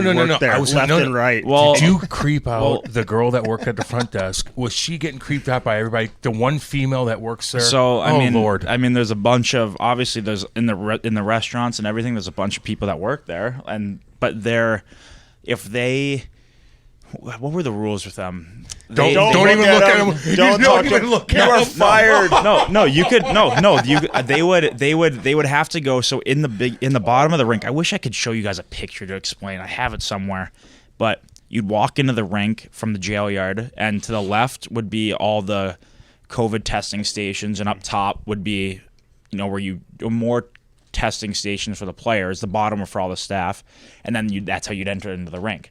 So all the people that work there, guys, girls, the vendors, the food truck people, they'd walk in there at the beginning of their shift, get tested, and then they had to walk wherever they were working from the COVID station. They had to walk directly there. They couldn't stop for the gelato, the pizza place. They couldn't stop for anything, and they had to go. And right when they were done, They get tased. They had to go. They had to go right out. You couldn't. And you had security at every elevator. You had security at every door. You couldn't, even if you tried to, it would have been So you're looking near at impossible. were the young guys like, oh my God, I haven't seen a female. Well, that's what everybody. I mean, during the bubble thing, everybody's saying how it sucks for the families all with kids, and don't get me wrong, that would be terrible, but it sucks for us too. I know it would be. It's you can only do so much to yourself. I know That's that situation. But before we move on from there's no teams I feel we're terrible for than the teams that went close to the end and didn't win. They're just oh man, what's the reward of advancing? You get to stay in the bubble for another few weeks, whatever. But do you know what? Our team embraced it a little bit. Mm-hmm. Not a little bit. We embraced it, and we are such a close team that there were times where, at the beginning and throughout and towards the end, it got a little bit hard when you maybe lose a game or whatever. But sometimes it was fun to just go and hang out in guys' rooms or walk back to your hotel. Did it make you think it was and take you back in time and to go to the youth hockey and restaurant? stuff? It did at the beginning. So my favorite part of the bubble, outside of the hockey part, was the first week there, because you had all the teams there, and it was during the preseason or the pre-tournament games, and so you're gearing up, but you're having maybe a tiny bit of fun too, and you're just going out to the restaurants, seeing all the guys. Are you chirping on the stuff? A little bit, but at the start, the first few days, you weren't allowed to see guys from other teams, but once that 2 or 3 day rule was done, you had guys mingling all the time. And I was at one of the restaurants one day, and I was at the back corner, and to walk out the door, I probably had to stop by 8 tables, because you knew somebody at each table. So I remember I saw Luke Cunnan at one table, Shane Bowers from Colorado, another was one of my brother's best buddies. Saw Bill Guerin at another one. Saw Tocchet here. All these guys, the Arizona training staff. It's you can't. That's the bubble. All you see is hockey guys. It's like a youth hockey tournament, but only hockey guys. That's what I kind of picture the Olympic Village being. Well, that's what I kind without of the do. dime pieces. Yeah, around. Okay, kind of. honest, With what I. Come on now. It was different. Long story short, it was different. It was an experience. I love telling the story, the stories from some of the good ones. Hey, let's talk about the new Bud Light Seltzer. Oh, yeah. It's an easy drinking hard seltzer that comes in 4 delicious fruit flavors. Black cherry, strawberry, lemon lime, and Cam's favorite, mango. Oh, With mango. only 100 calories, 5% alcohol, and less than a gram of sugar, you might as well have a few tonight or this weekend. Go to BudLight.com to buy Bud Light Seltzer online. Must be 21 years of age or older. Bud Light Seltzer. Unquestionably good. Yeah. Now, back to the interview. That aren't necessarily That's a why- lot. that's why we Go brought on. you here. Go on. I know. We're not in terrestrial radio. I do. It's something I'll always be able to talk about for years, and I experienced it, and everybody asks me about it all the time. They don't ask me about anything else other than what was the bubble like, and I kind of like talking about cool. it. Yeah, it is, and everybody's curious. Unique, man. It's a unique situation. And I love seeing their reactions when I explain kind of everything. They're like, "Wow, really?" And I'm like, 3,000 swinging dicks. That's all you got to say. Well, everyone's always interested. But when you leave, you're hanging out, can you avoid your coaches and your general Oh, manager, God. Like, or a GM no. from another team or whatever. Like or, after game 1 and after game 5, I walk right back to the hotel with Paul Maurice. He's right oh, behind me. really? Yeah, Did he say that was a disgusting hit no, to you? he wouldn't even look at me. Oh, really? Oh, really? But Would he you did- ever he turn was- around and say, "Hey, how you doing? Like, you got something to say?" Or I opened the door for him. He wouldn't look at me. But it's Really? okay. Yeah, it's It okay. wasn't even that fucking so, bad. Listen, I want to get into that because obviously the hit on Scheifele, but then you had the conversation with Blake Wheeler, and then you fought him. So, like, what's going on during that conversation on the ice? Is he saying, "Hey, dude, we got to go here"? Or No, what? no, not at all. Actually, kind of the opposite a little bit. But I just was back checking, and I went to go hit him, and I had the speed wobbles a little bit, and I was going way too fast for myself. Like I don't know if I've ever skated that fast. No, and, you haven't. And I don't think anybody, if they're going that 'cause you're fast, power can really skating coach. control like to go on the boards like that. So it's kind of like a desperation. I don't even know, but I lost balance on my right foot. I'm lucky I didn't go down. Yeah. We look at Paul growing. And Scheif dumped it in and skated away, and I just clipped him, and it looked like just like a foot on ankle sort of thing. I kind of the outside of his right ankle, was maybe. bizarre. It was a bizarre play, and I've never seen it Random, before. man. And then during, he was down, and everybody's like, "Wow, what happened? What happened?" And we watched the thing, and nobody saw this replay that Maurice saw. Our team didn't get that feed either, so we didn't I either. think he's got the old one-person feed there. High and tech. yeah, exactly. HD. And yeah, the HD vision over Living there. in the 80s around But so he just, and then everybody was going off the ice, and he was freaking out. So naturally, the players are freaking out, like watching. They're kind of like the same thing. They're like, maybe, but like no, like how But they look at you and they're and like, then- "Well, maybe." yeah, but, and then they're like, what? And then Wheeler's like, I'm like looking at like kind of like what happened? Like I didn't really see like what happened there. I'm like, he's like, did you cut him or did you? They're saying you cut him. I'm like, no chance. Like I just clipped him, and he's it's like, a natural reaction. and he's like, okay. But at the beginning of the game, I asked him to fight first shift like 5 times right off the draw, and he's like, I've been looking forward to this forever. He's like, but Paul won't let me or whatever. I'm like, oh yeah. Oh, before the hit. No, this was first shift, and then I was like, well, you want to fight me now? Like this is, and he's like, no, he hurt somebody else. no, and he's like, well, fine. It's almost like he still didn't want to after that, but it's all good, all good. Yeah. But you got to think like, and we broke this down. I Didn't we said- break this down? I think, we broke I think, this I down. think, I think it made its way to the bubble. It made it, so we Our video. You stop and it's like you just put your leg out. It's all good. But when he did say yes to you, I love it so much, Matt. I see the look in your eye, and you're like, "Fucking little swagger on your fucking stuff. I'm gonna throw these fucking gloves. You want to go? Fuck, I'll take my fucking bucket off." I love that. And you're like, "Okay, maybe I put my leg out. Maybe I didn't. Like, I've done worse. You've done worse. We've all done worse than that. It was just kind of a weird thing." But you're gonna pay the piper, and you're like, "I'm gonna throw the gloves off and put on a show, baby." I would never. I still would tell people. They ask me, why I fought him. It's like because I want to. It's not because like I felt I need. It was like with the whole Edmonton thing. It's not like I fought him because I owed him something. It's like if I want to fight somebody, it's because I want to. But I will say, Scheif is a buddy of mine, and I will say he's guy. honestly one of the nicest guys I've ever met in my entire life. He doesn't cuss, and so does he? no, doesn't swear. We but- love those kind of And so like that for that to happen to him too, I like felt so bad after. I called him the next day, ran into him, and we were texting back and forth through the rest. He actually just texted me the other day, asking me how I'm feeling too. So we've been in contact a little bit, but there's kind of no worse guy you want to see that happen to because you know how much he cares about hockey too. He's a good dude. And he's like the biggest. I mean, people call him a hockey nerd. That's not the right choice. Yeah, sure it is. And he is. But No, he it's all no, good. but he just loves hockey He'll be more a than GM, like, dude. He's he gonna be just a loves GM. it. Right. So I could only imagine how much he was putting into before the bubble and how this was his time and this was his. So I felt bad, but all good. at the end of the day, it's hockey and it's just such an unfortunate play and.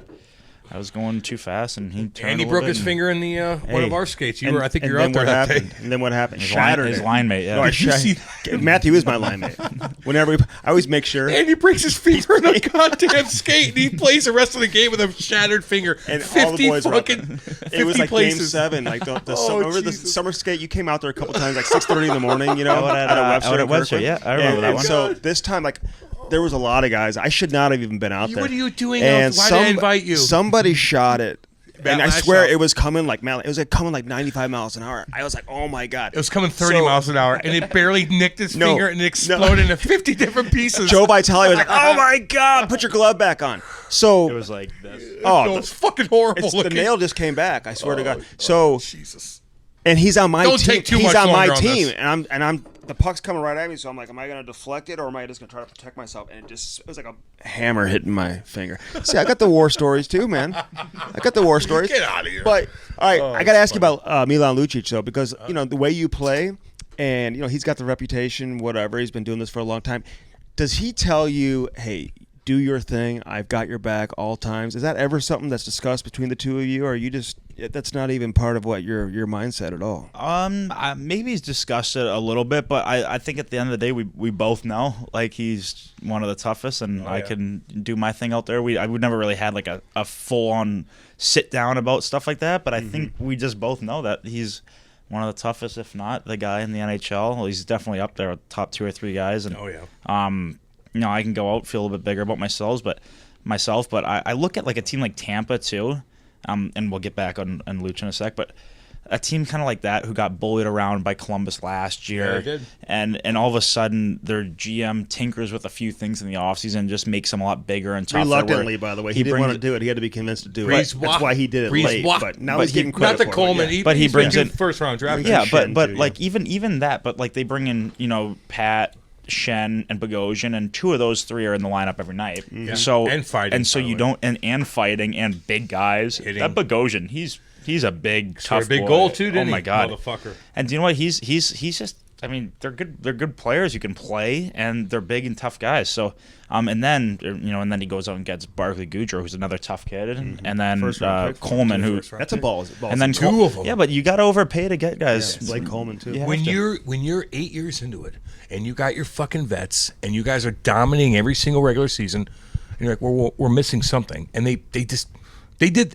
Look, you want every GM and every organization to look at that, especially the way you're playing right now. You want that physicality. You go into the playoffs, you could squeak by in America in the regular season, but in the playoffs, you need that motherfucker. You need that identity. Now all these teams are like, well, we're going to copycat that. Well, look at the teams that have won the past however many years other than Pittsburgh, and they were still a big enough team, though. They were still big enough. Yep. But you have L.A., and you have St. Louis, and then you have Washington, and you have Tampa this year.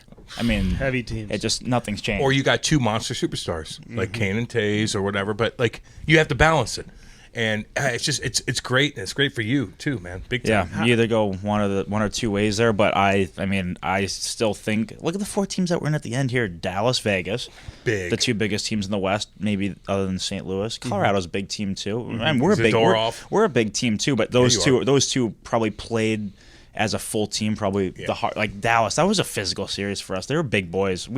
I would say we out physicaled them in a few games, but just they hit, man. But even when you try to hit them, they're big enough where you might hurt yourself too. They're that big. You like Jamie Benn? He's a good player. Sorry. He's unreal. What knocked you out of the series, player. though? Was it the stick? He's a good player. Was it a stick between the legs, or was it the sandwich between him and Alexiak? No, it was the sandwich hit, which I didn't see. I would have been fine if I didn't hit Alexiak's head. I just didn't know he was there. If I would have known he was there. He's got a big head too. He's a big boy. I like the way he played. They call him the big rig too. He played well. Well, he's a fucking. I know. Everybody's a big rig. Can somebody establish who really is? I guess Patty is. He's fucking walking around with naked. Back-to-back cups He's walking with around a big pissing rig. himself right now.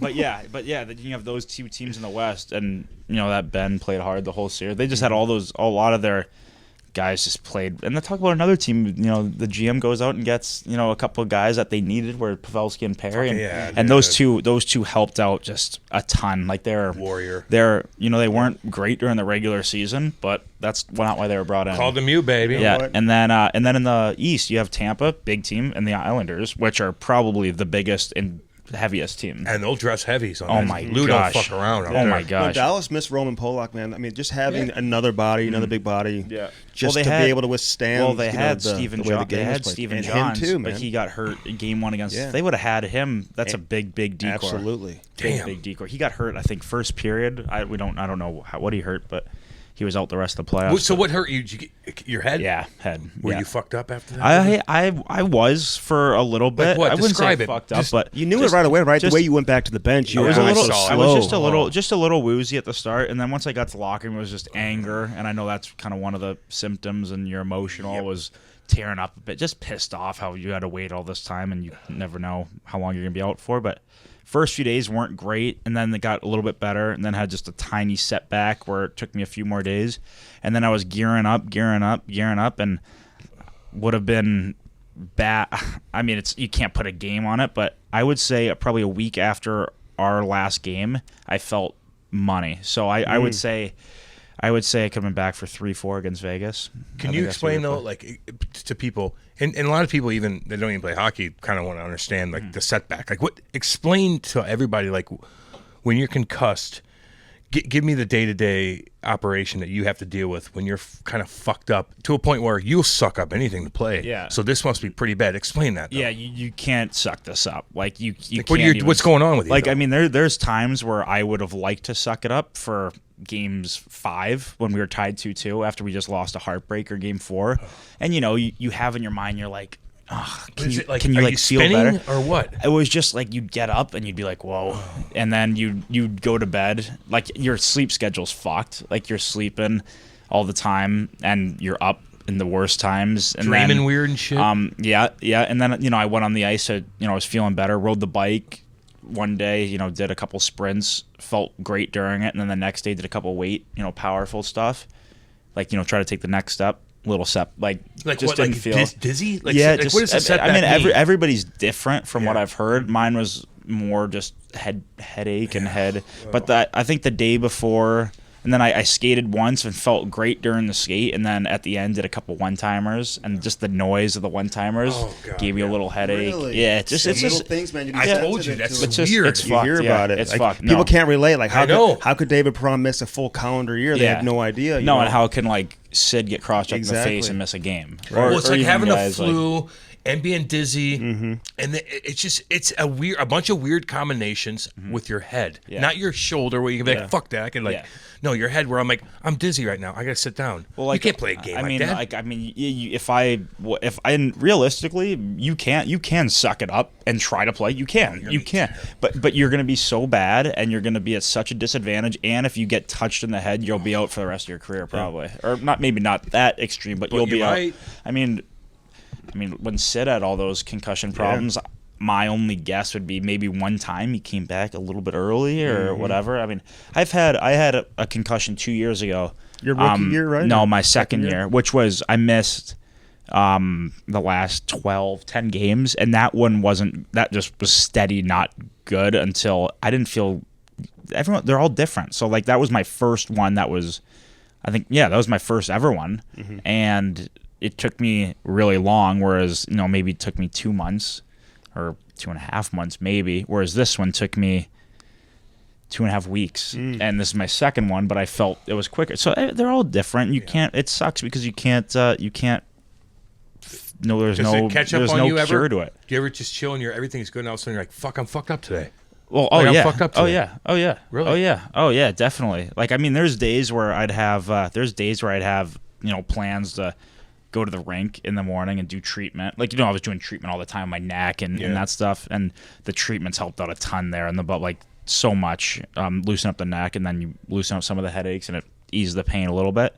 But it's just some days I'd have a plan to go to the rink and do a workout or do something, and I'd wake up and I'd be like, text my trainer, I'd be like, I'm just not gonna make it today. I'd go down and grab something to eat, and then I'd come. Not that I couldn't make it, but I'm like, honestly, it's not worth it for me right now. I'll see somebody for treatment in a few minutes. I ain't even hungry either, bro. But yeah, just go down there and fight the good fight for a bit. But luckily, felt great, and that's what hurts the most about losing though. That round is, I would have been right there in the middle of the next round and would have had a chance to help out.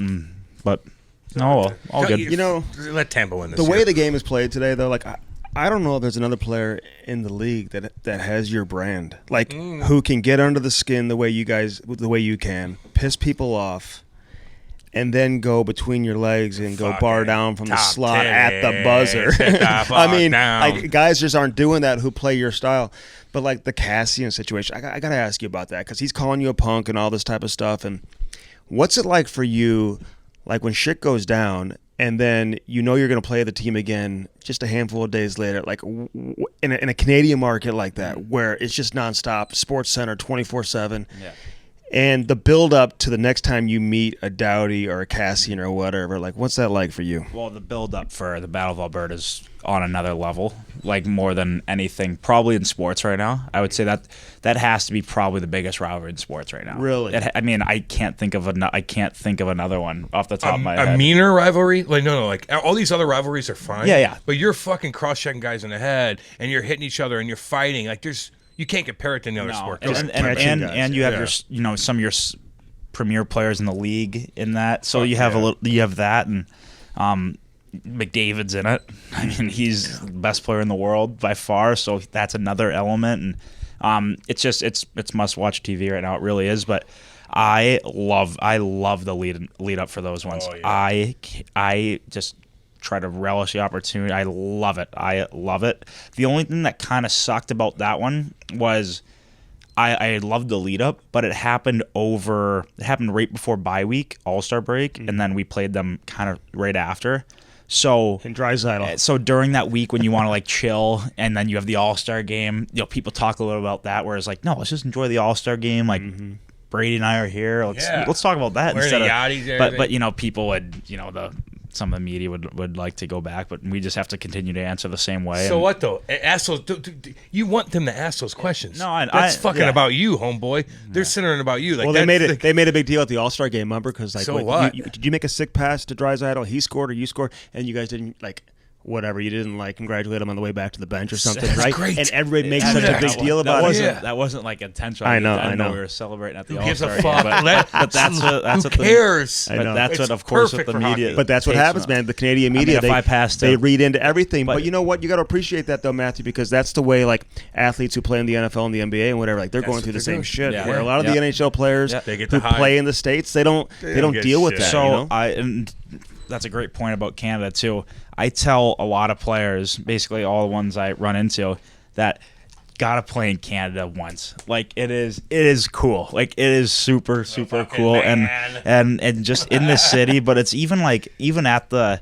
Like, I can only imagine, St. Louis is turning into a great hockey town, and it has been, but there's a different vibe when you're playing, when the Toronto Maple Leafs or Montreal Canadiens, or I'm sure most Canadian teams, as to when maybe a bigger rival, but in the U.S. You know what I'm saying? I mean, Chicago might be a little bit of an exception, but maybe if Nashville comes to town or even Dallas, there's got to be, I have a feeling there's just the fans, the away fans, like when Toronto and Montreal come to Calgary, it's unbelievable. It's like, let's go. Oh my God, it's unbelievable. When Edmonton comes, unbelievable. When Vancouver comes, it's unreal. What about when you're on the road, too? Same thing. Same thing. When we go to Vegas or Arizona, it's all time. When we go to all these places, it's the same thing. It's so cool. I love playing Because it's Canadian you, though, on Canadian Matthew. teams. I hope you understand that. it's Does about Brady you. say the same thing, like in about you, Ottawa, buddy. like even though the team's struggling a little bit, Yeah. like a little different? Brady gets a I little mean, different too. I haven't asked him about that. I'm sure it's a little bit different right now, but they still got a few years. I'm sure once they get good again, it'll change. But Yeah. They will.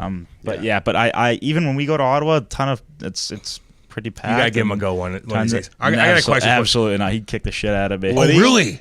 Would yeah, he? He's a big boy. He's a big motherfucker. He is a big he don't boy. play, but he's got a girlfriend though, so he's probably fucking. Is he he's nicer starting to get than you, soft though? now. No, he might be. He's angry. He's an angry kid. Does Good. He would. Because he's always been the nicest kid, like off. He's Yeah, a you have been too. big But, both are. but No, I but mean, he was. he's so nice, you know. He's just got that switch. Good. And Good. Once people learn about it, he'll be like a feared No, person. I know. I like your switch is getting a little better. Okay, I critiqued you a little bit, and I will talk about this with the Cassian thing. You fucking run him. You come down the wall. He's coming around. You catch him. You catch him again. Like you're going after him, and don't act like you weren't. And I love it, and everybody loves it. But then he grabs you, and you don't you don't defend yourself. And I was so mad at you, Matthew. I swear to, I'm like, I know. I was so I know. fucking We mad heard at you. about it. I told you. I told Motherfucker. Cam that. Don't get me riled up I'm too pretty much. sure Big Walt told me about Oh, it. I know. I talked to Big Walt The whole about it, too, family's yeah. mad at me, but Yeah. I know how big you are, and I know how strong you are, and you didn't have to take that. You didn't have to take a beating like that. You could have tied him up and threw him down, and he could have caught you in your chin, dude. He could have broke your jaw, and then you're set back. He's not tougher than you, man. He's a lefty, and you got to deal with it. And you took a little slacking for that, and then you come back. And you go and he comes up and you're like, let's fucking go. Buckets off. Fucking you throw a bomb on him and just miss and you kind of tie up a little bit. But then it's over. And it's over. And you ran him twice. He caught you a couple times. And all of a sudden you're like, I'll go you again. Now you're like, now it's even. It's like, you can't beat me up. I'm 6'3", 220, baby. Yeah. I can go you. Like, he thinks you're 6'6". Are you not? He has no were you idea. mad at me on that one? Do you get what I'm saying on that? I'm going to be completely honest with you.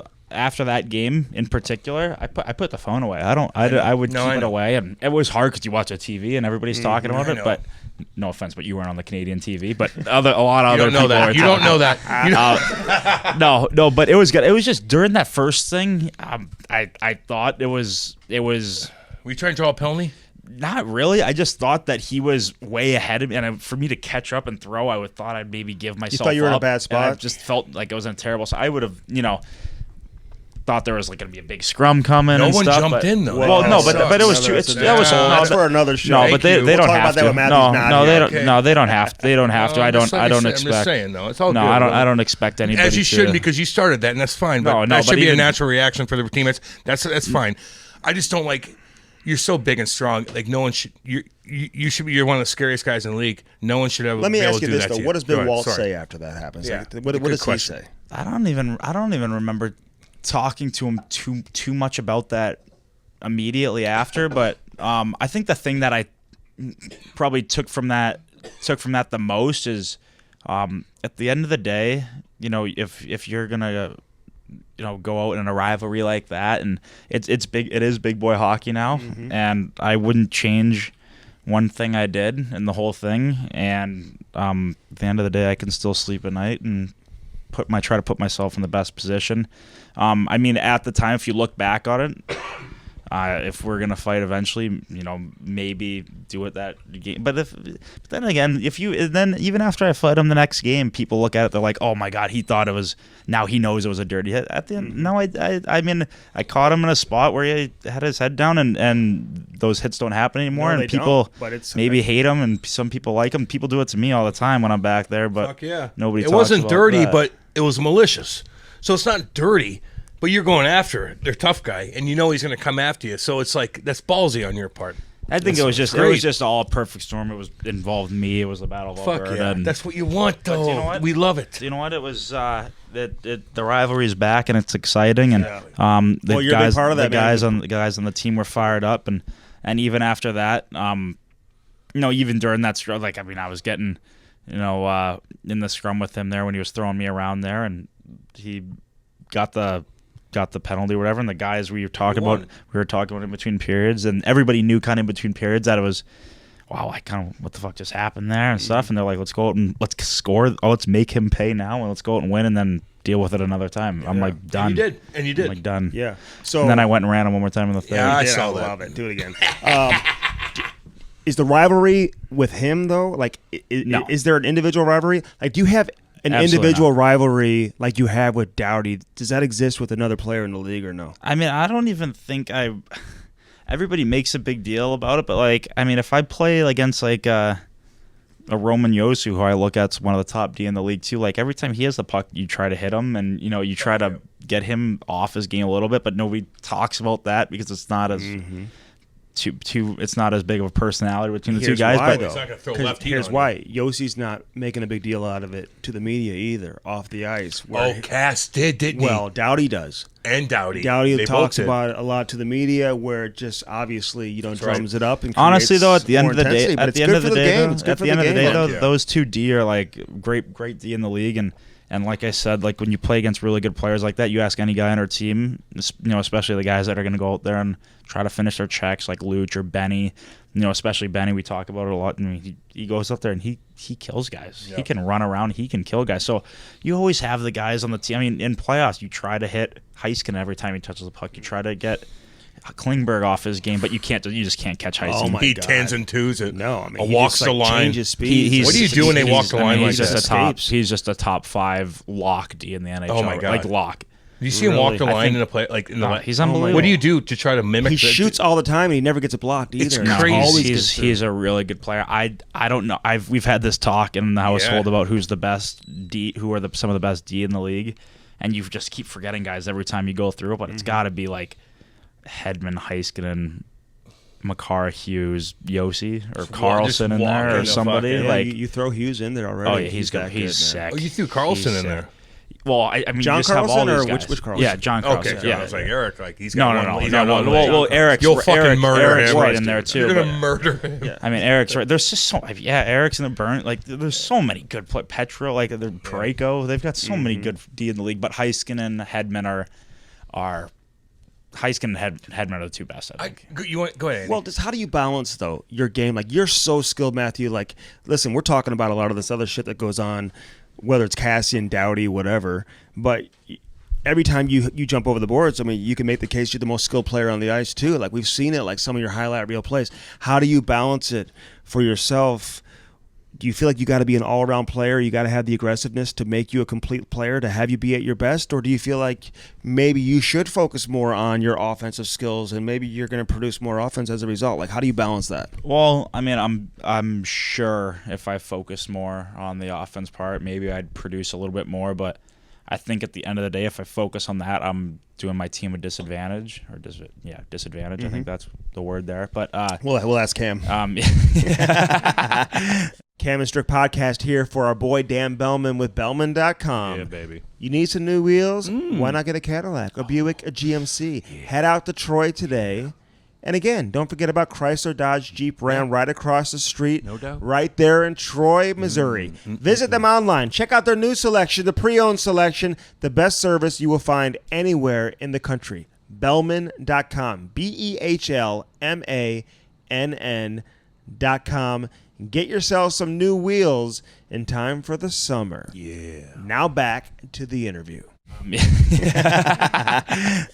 The dictionary, Mr. Dictionary. But no, I think if I focus on that, I wouldn't be doing the right thing for my team. And I think that as long as I'm playing hard and playing that different, unique way, that's when I'm going to be at my best for my team. And you can't just focus on the skill stuff and the point stuff, because if you do, yeah, you might get a few more, but you're probably going to lose more games too. So I think that's a big part in my game, is the ability to and you know, Cam knows there's not always games there. I mean, there's definitely not always games where you're feeling at your best and you feel like you can go out there and get a hat trick and stuff like that. So you got to make an impact in other ways. And you know, towards the end of the season, there, you know, in the playoffs, it's playoff hockey. Maybe I should get in a few scraps and throw a few more hits that I'm used to, and if that could change momentum for my team's sake, and you know, I can provide that a little bit to the table. I don't know if I want to be doing that all the time. That's not me at all.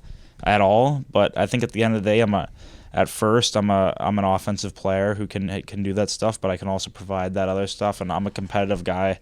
Nobody hates losing more than me. It can't stand it. So you're a Tkachuk, dude. Just try to do everything. You know? Look, man, dude, you have to define we get it, and everybody loves it.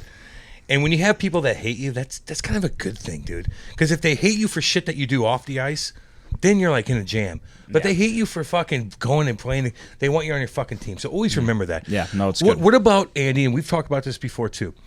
A couple of these guys, you're going down 100 miles an hour to hit a guy, and you're fucking, and hitting is a skill. And 10 miles an hour. Whatever. No, you got a skating No, coach. the piano falls off the back like Now your the dad skating used to coach. say. No, exactly. But you get in there and you're about to hit a guy, and he spins on you, and he turns his back, and you're like, fuck, and you try to stop him, you're like, boom. It happened with Scheifele. It happened with Scheifele. And it happened in the playoffs too, where they didn't even call the penalty. Like what do you say to some of these defensemen and some of these like parents that these? Do you notice that in the NHL and in leagues now where you're coming down your barrel and you're like, you know what? I'm going to spin on you. I'm going to put myself in a terrible position and risk that I'm going to get hit from behind and draw a penalty. Like, are you saying like what I should be telling like kids? Well, like what would you like? How do you? We don't know what the hell he's saying. I don't know what I'm saying. No, But do you notice? I kinda get Wait. It started happening in 2008-ish Yeah. when the game started speeding up because they couldn't hold you back. Yeah. And now these defensemen are turning their backs at the last second. Like, what do you do about that shit? I mean, I'll say some of the things I do is I feel like I know when a hit's coming most of the time. Try to have my head up, and if I turn my back, that's when I'm using the reverse hit. But some of these guys don't do the reverse hit. But when you try to hit a guy, it does it. Yeah, and I can't stand.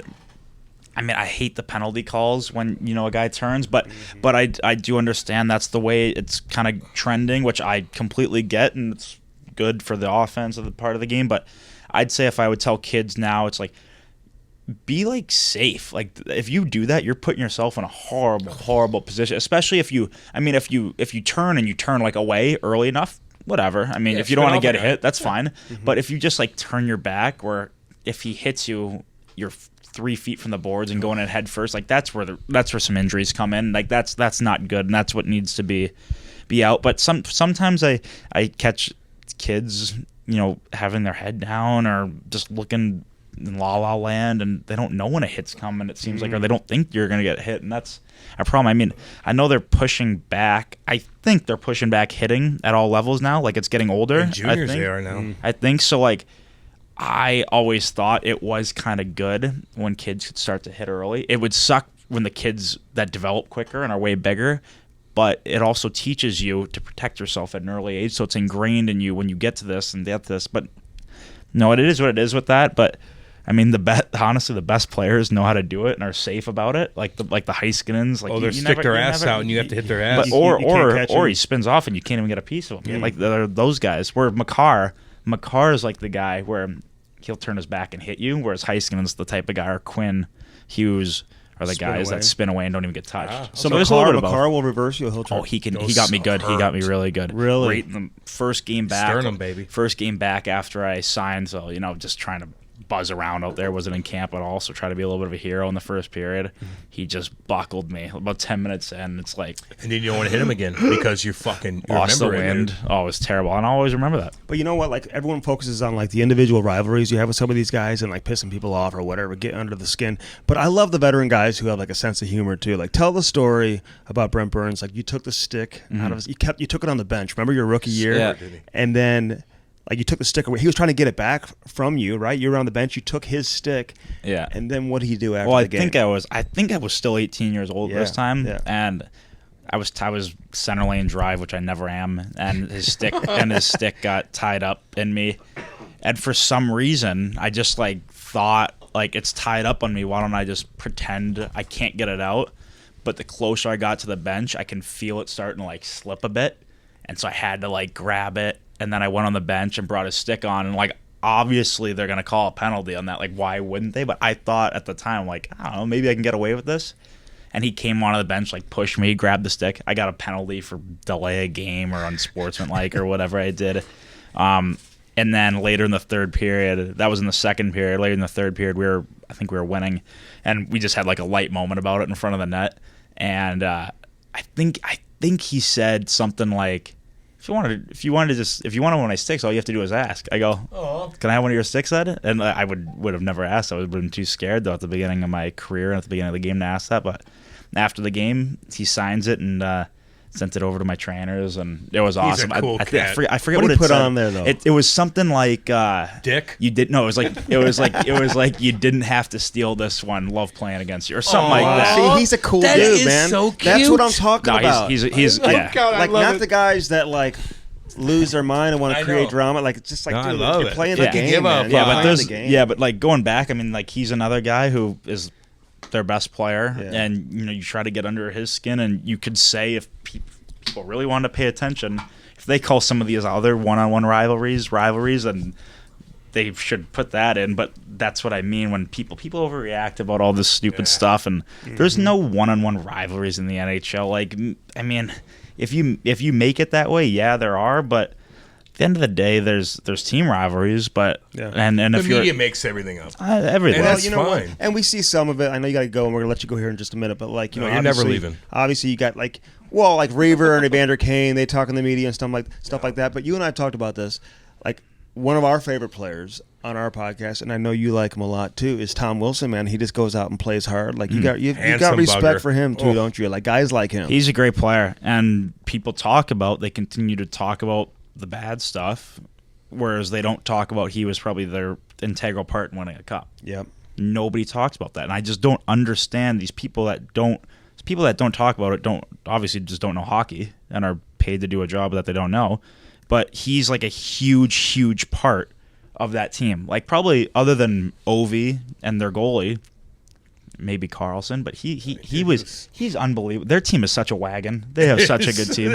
She's a good player They're too. sexy Osha's to it. sick. They just have a Osha's sick. sexy team. They've just man. got a good team, and you can tell they've got that swagger where they're tough, and they don't put up with anything, and they've got the guys to And play they didn't certain bring ways. it in the bubble, but like listen, they will when it matters. Well, I for would. sure. My guess is they would be like some other teams. It's a tough environment there. sure, and you're man. just.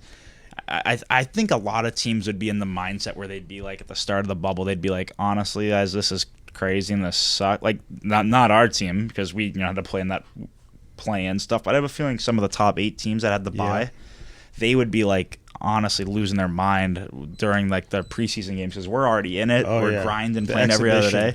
Whereas they have bizarre. They have like 3 games in the span of 15 days. Just tough. You're out of it. What did I call it? Once you win the beauty league, that's what I call it. once you win watch it. It's horrible. once you win a game though, or once you win a series, if you're one of their teams, then they could be like, all right, we're here, let's might as well. But That's how it is normally too. At the start, I'm sure some of those players are like, this is tough. Like, can fucking we terrible. Can we play cards? But Or can we do anything? But speaking of Tom Wilson, though, if you're a single guy in the NHL and you had to grab a couple guys to go out with you that night, like you're grabbing Tom Wilson, right? Like and probably Henrik Lundqvist, I would say, the top 2 guys, like fucking walking into a bar. I don't know if I'm grabbing Brady Tkachuk, but No, you're not.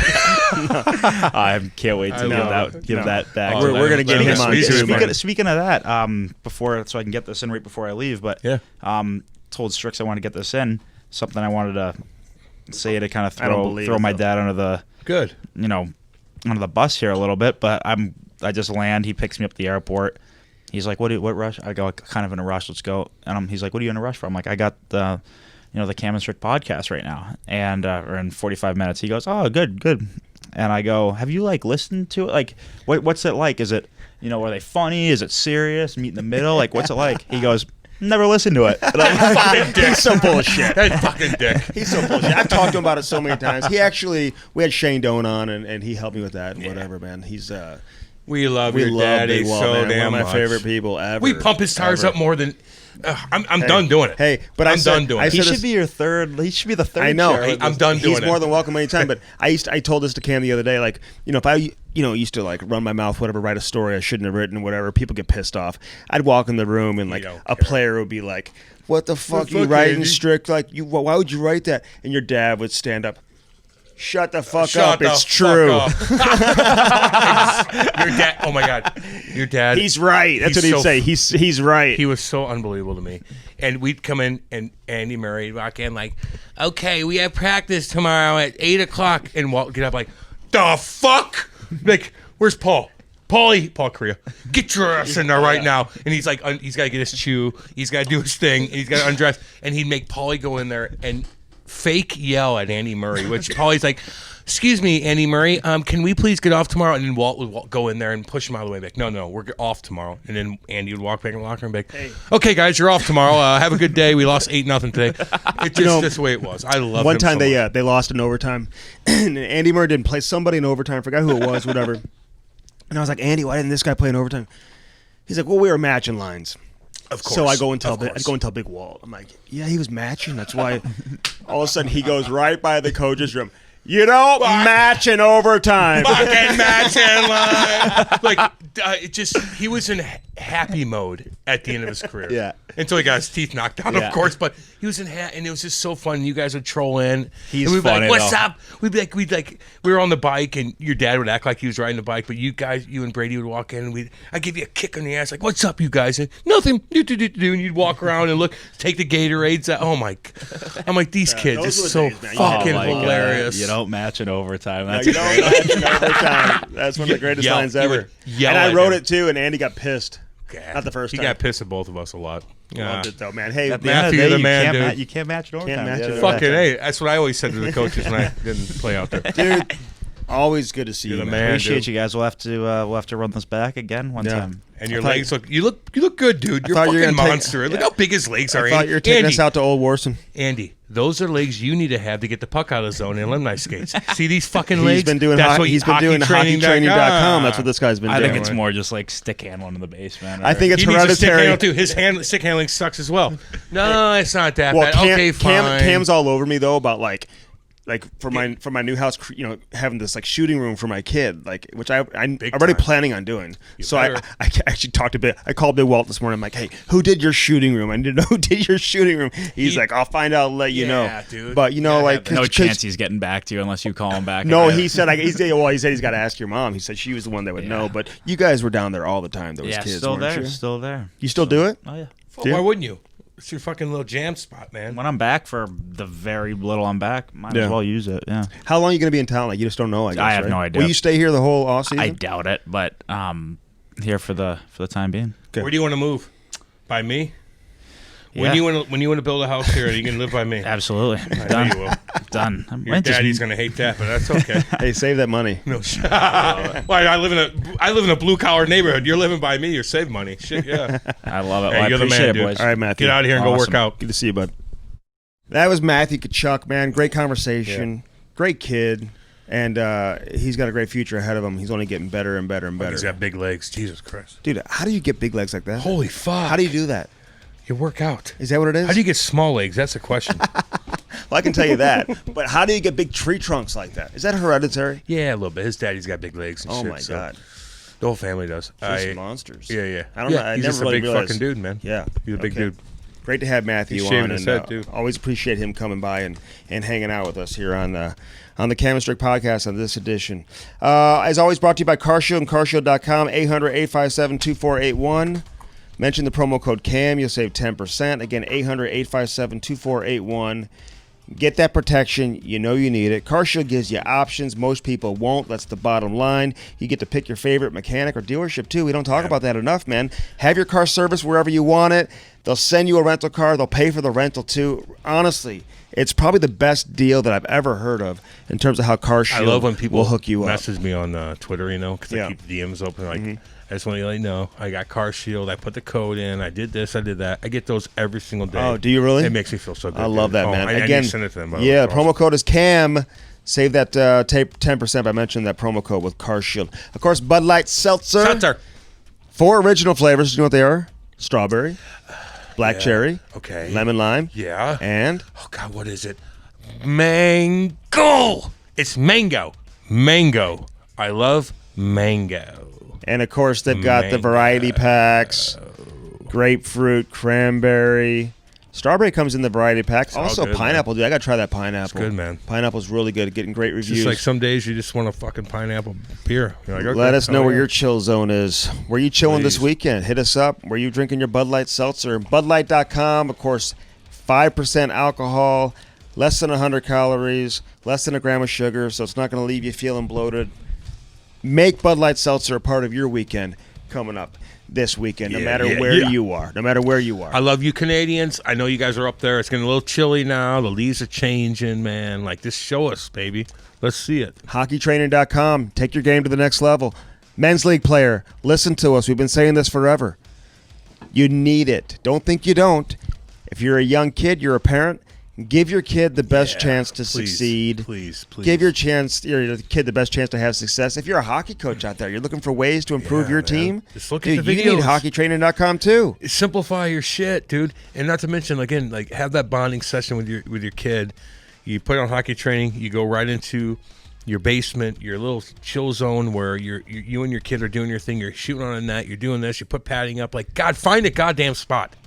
But even if you're a house league coach and you have no idea what to tell your kids, like you're like, okay, I got to run in practice. I've Yeah, never run in yeah. practice. What do I It's do? tough, yeah. Dude, go to HockeyTraining.com. They'll They'll t- hook they'll- you up. they'll walk they got you the right through it. videos, Yep. dude. They'll walk you right Study through the videos. Become a VIP member as well.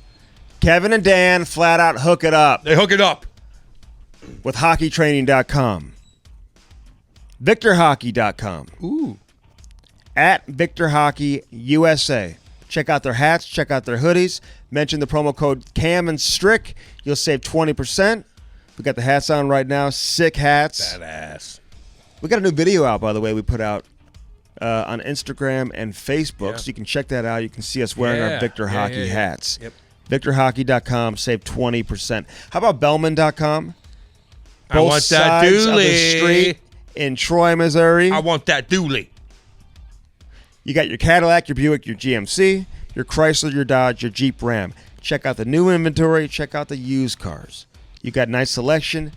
The customer service is the best you will find anywhere. No, but Andy, I want my wife to walk in there and have 10 swinging dicks come out and tell them that they're tougher than me, they're better than me at life, and they got bigger whatever than me. I want that. Can we find that at Bellman? No, you can't. They're normal there. They make you feel comfortable, unlike every other place, at least in Missouri. I'll tell you that right now. Bellman's the real deal and classy. All right, and right now here on the Cam and Strick podcast, we are officially fighting ugly and keeping it handsome right all at we the are, same baby. time. Damn right. KeepItHandsome.com. Check out these incredible hair products, man. I mean, everything you need for your scalp, everything you need for your Beard, hair, scalp, for your face. beard, Damn. the beard moisturizer. You want to look good? You don't even have to have a beard to put the beard moisturizer on. Do you want to look good? Do you want to look good? You want to go out that night and feel fresh? Like my fucking hair slicked back, like I look goddamn good, like I'm a hockey player. Let's go. Dude, it hydrates Fucking the hair hey. growth on your Girls, skin. when girls evaluate you when you walk into a bar, like they look at your hair first, they look down, they see how you're dressed, like they look at your face, like you beat up looking, like what the fuck's wrong with you? You have this shit in, man. You look fresh, dude. You walk in, a girl's like, God damn, this motherfucker looks good. And those- Any plays hockey? What's up? And those people out there that are hair deficient, who maybe don't have What are a you lot looking of hair. at? What are you looking at? I got a sponsor, damn it. Dude, they've got head balm for those with little or no hair. And for Fuck those that. who cut their hair aggressively, like maybe you keep it short, So what? check out the head balm. Thank you. Balm. Head balm. Speak normal. Check out the head balm. Dude, they've got everything covered. I mean, I could go on and on and on with each and one of their products. We'll try to move it around every podcast and focus on different things. But the beard oil is incredible. The shampoo, the conditioner, the They're hair hockey gels, people too, man. the mats, the hair mats. Yeah. Yeah. I like the. Yes. No, it's like a little matty And it stuff. doesn't make it's it like all a white sticky, stuff. yes. Yeah, but it stays there all goddamn day. Yes. So if you're fucking grinding it for 9 hours a day, Dude, like it's this your is shit high-end looks the same. shit. Yeah, dude, it's the real deal. For shit. people who know, like this is high end. Like, and they support anti-bullying. Yes. It all goes to a great cause. Not all of it, but it goes to a great cause. Yeah. Reed Simpson, a great friend of ours, who's a fucking bad motherfucker back in the day. He's a great guy. Works for Montreal Canadiens. He's a big partner in this whole thing too. It goes to hockey people. We donate to great charities. Like you're buying this stuff. You look good, and you're like donating to a good cause, man. I love you guys. You know how it is. check out these Fight Ugly hoodies. They're pretty sick, by the way. And Badass. 10% of every purchase Yep. goes to the Family Resource Center. That's awesome. So they're giving back to Just- an important charity Thank you. to fight ugly that exists. There's a lot of ugly out there, kid. I told you guys, message me, man. If you got shit going down, I'll talk to you. I swear to God, I will. Yeah, so make sure you're supporting God, I good will. people. That's what we like to do here on the Cam and Strick podcast. We like to support good people and obviously keep it handsome. Up there in Montreal, we love Montreal Oh, too. dude. Oh, God. That- dude. I everything spent so much everything money they up do in there. Montreal is just better. We love you. Like it's so fun up there. But on the other hand, guys, you know Andy and I sometimes are a little crazy with stuff, and mostly me when I say stupid things here and there. But we really truly want to help with this kind of stuff, like the anti-bullying. Like that's oh my God. So check out these hoodies. Oh, I hate check out the bullies. hoodies. And again, 10% of the sales go to the Family Resource Center in Montreal. It helps families deal with all kinds of issues with the focus on kids who have been identified with behavioral issues. Oh man, I know. And, you know, many of those issues are the result of being bullied. Just imagine being in school and you're young and like everybody just like puts you down. And you're walking around like you can't. I always say confidence is everything. It's everything. Like it's you got to walk around and know that you're better. Like people bring it down. You're like no, I'm not there. Like I'm better than that. Like it's tough to do, man. Confidence is everything. And again, Andy, like we'll talk to anybody, dude. No doubt. We'll talk to you, baby. So we're We'll fighting talk to you, ugly, man. but keep it handsome. Love having Right. them on board. Our newest member with us here on the Cam and Strick podcast. Check that out. KeepItHandsome.com. Mention the promo code Cam and Strick on your checkout. You're going to save 20% or Exactly. 15%. 15% you'll save when you mention the promo Figure code it out. Cam and Strick. Jesus. Cam and Strick. 15%. KeepItHandsome.com. And, of course, Cope24.com. Got a big event coming up. We'll tell you about that as we get closer. Obviously, helping to educate families and young parents, obviously, throughout the world. It's the same kind of thing. It is similar, yeah. Andy, you didn't have a daddy growing up, man. Yeah, changing our parenting experience. That's what it stands for. Yep, it's great, and Renee's unbelievable with that. We help. We love this kind of stuff. We want to help with all this. We want to tie it together with charities and stuff like that. You know how we do it. So we're a little bit crazy, but we try to do the greater good with things. And Renee, how it's certainly there. Yeah. And she makes me feel good when she talks to me, by the way. Andy. Like, good God. Oh, yeah. I'm like, Renee, can I talk to you? And she's like, yeah, Cam, you're this, that. And I'm like, Cope24. If you want to check out Keep It Handsome, their Instagram account, by the way, at Keep It Handsome Official. We love And you can check out all the products. Yeah. And again, mention that promo code Cam and Strick. You're going to save 15%. All right, this has been Matthew Tkachuk on the Cam and Strick podcast.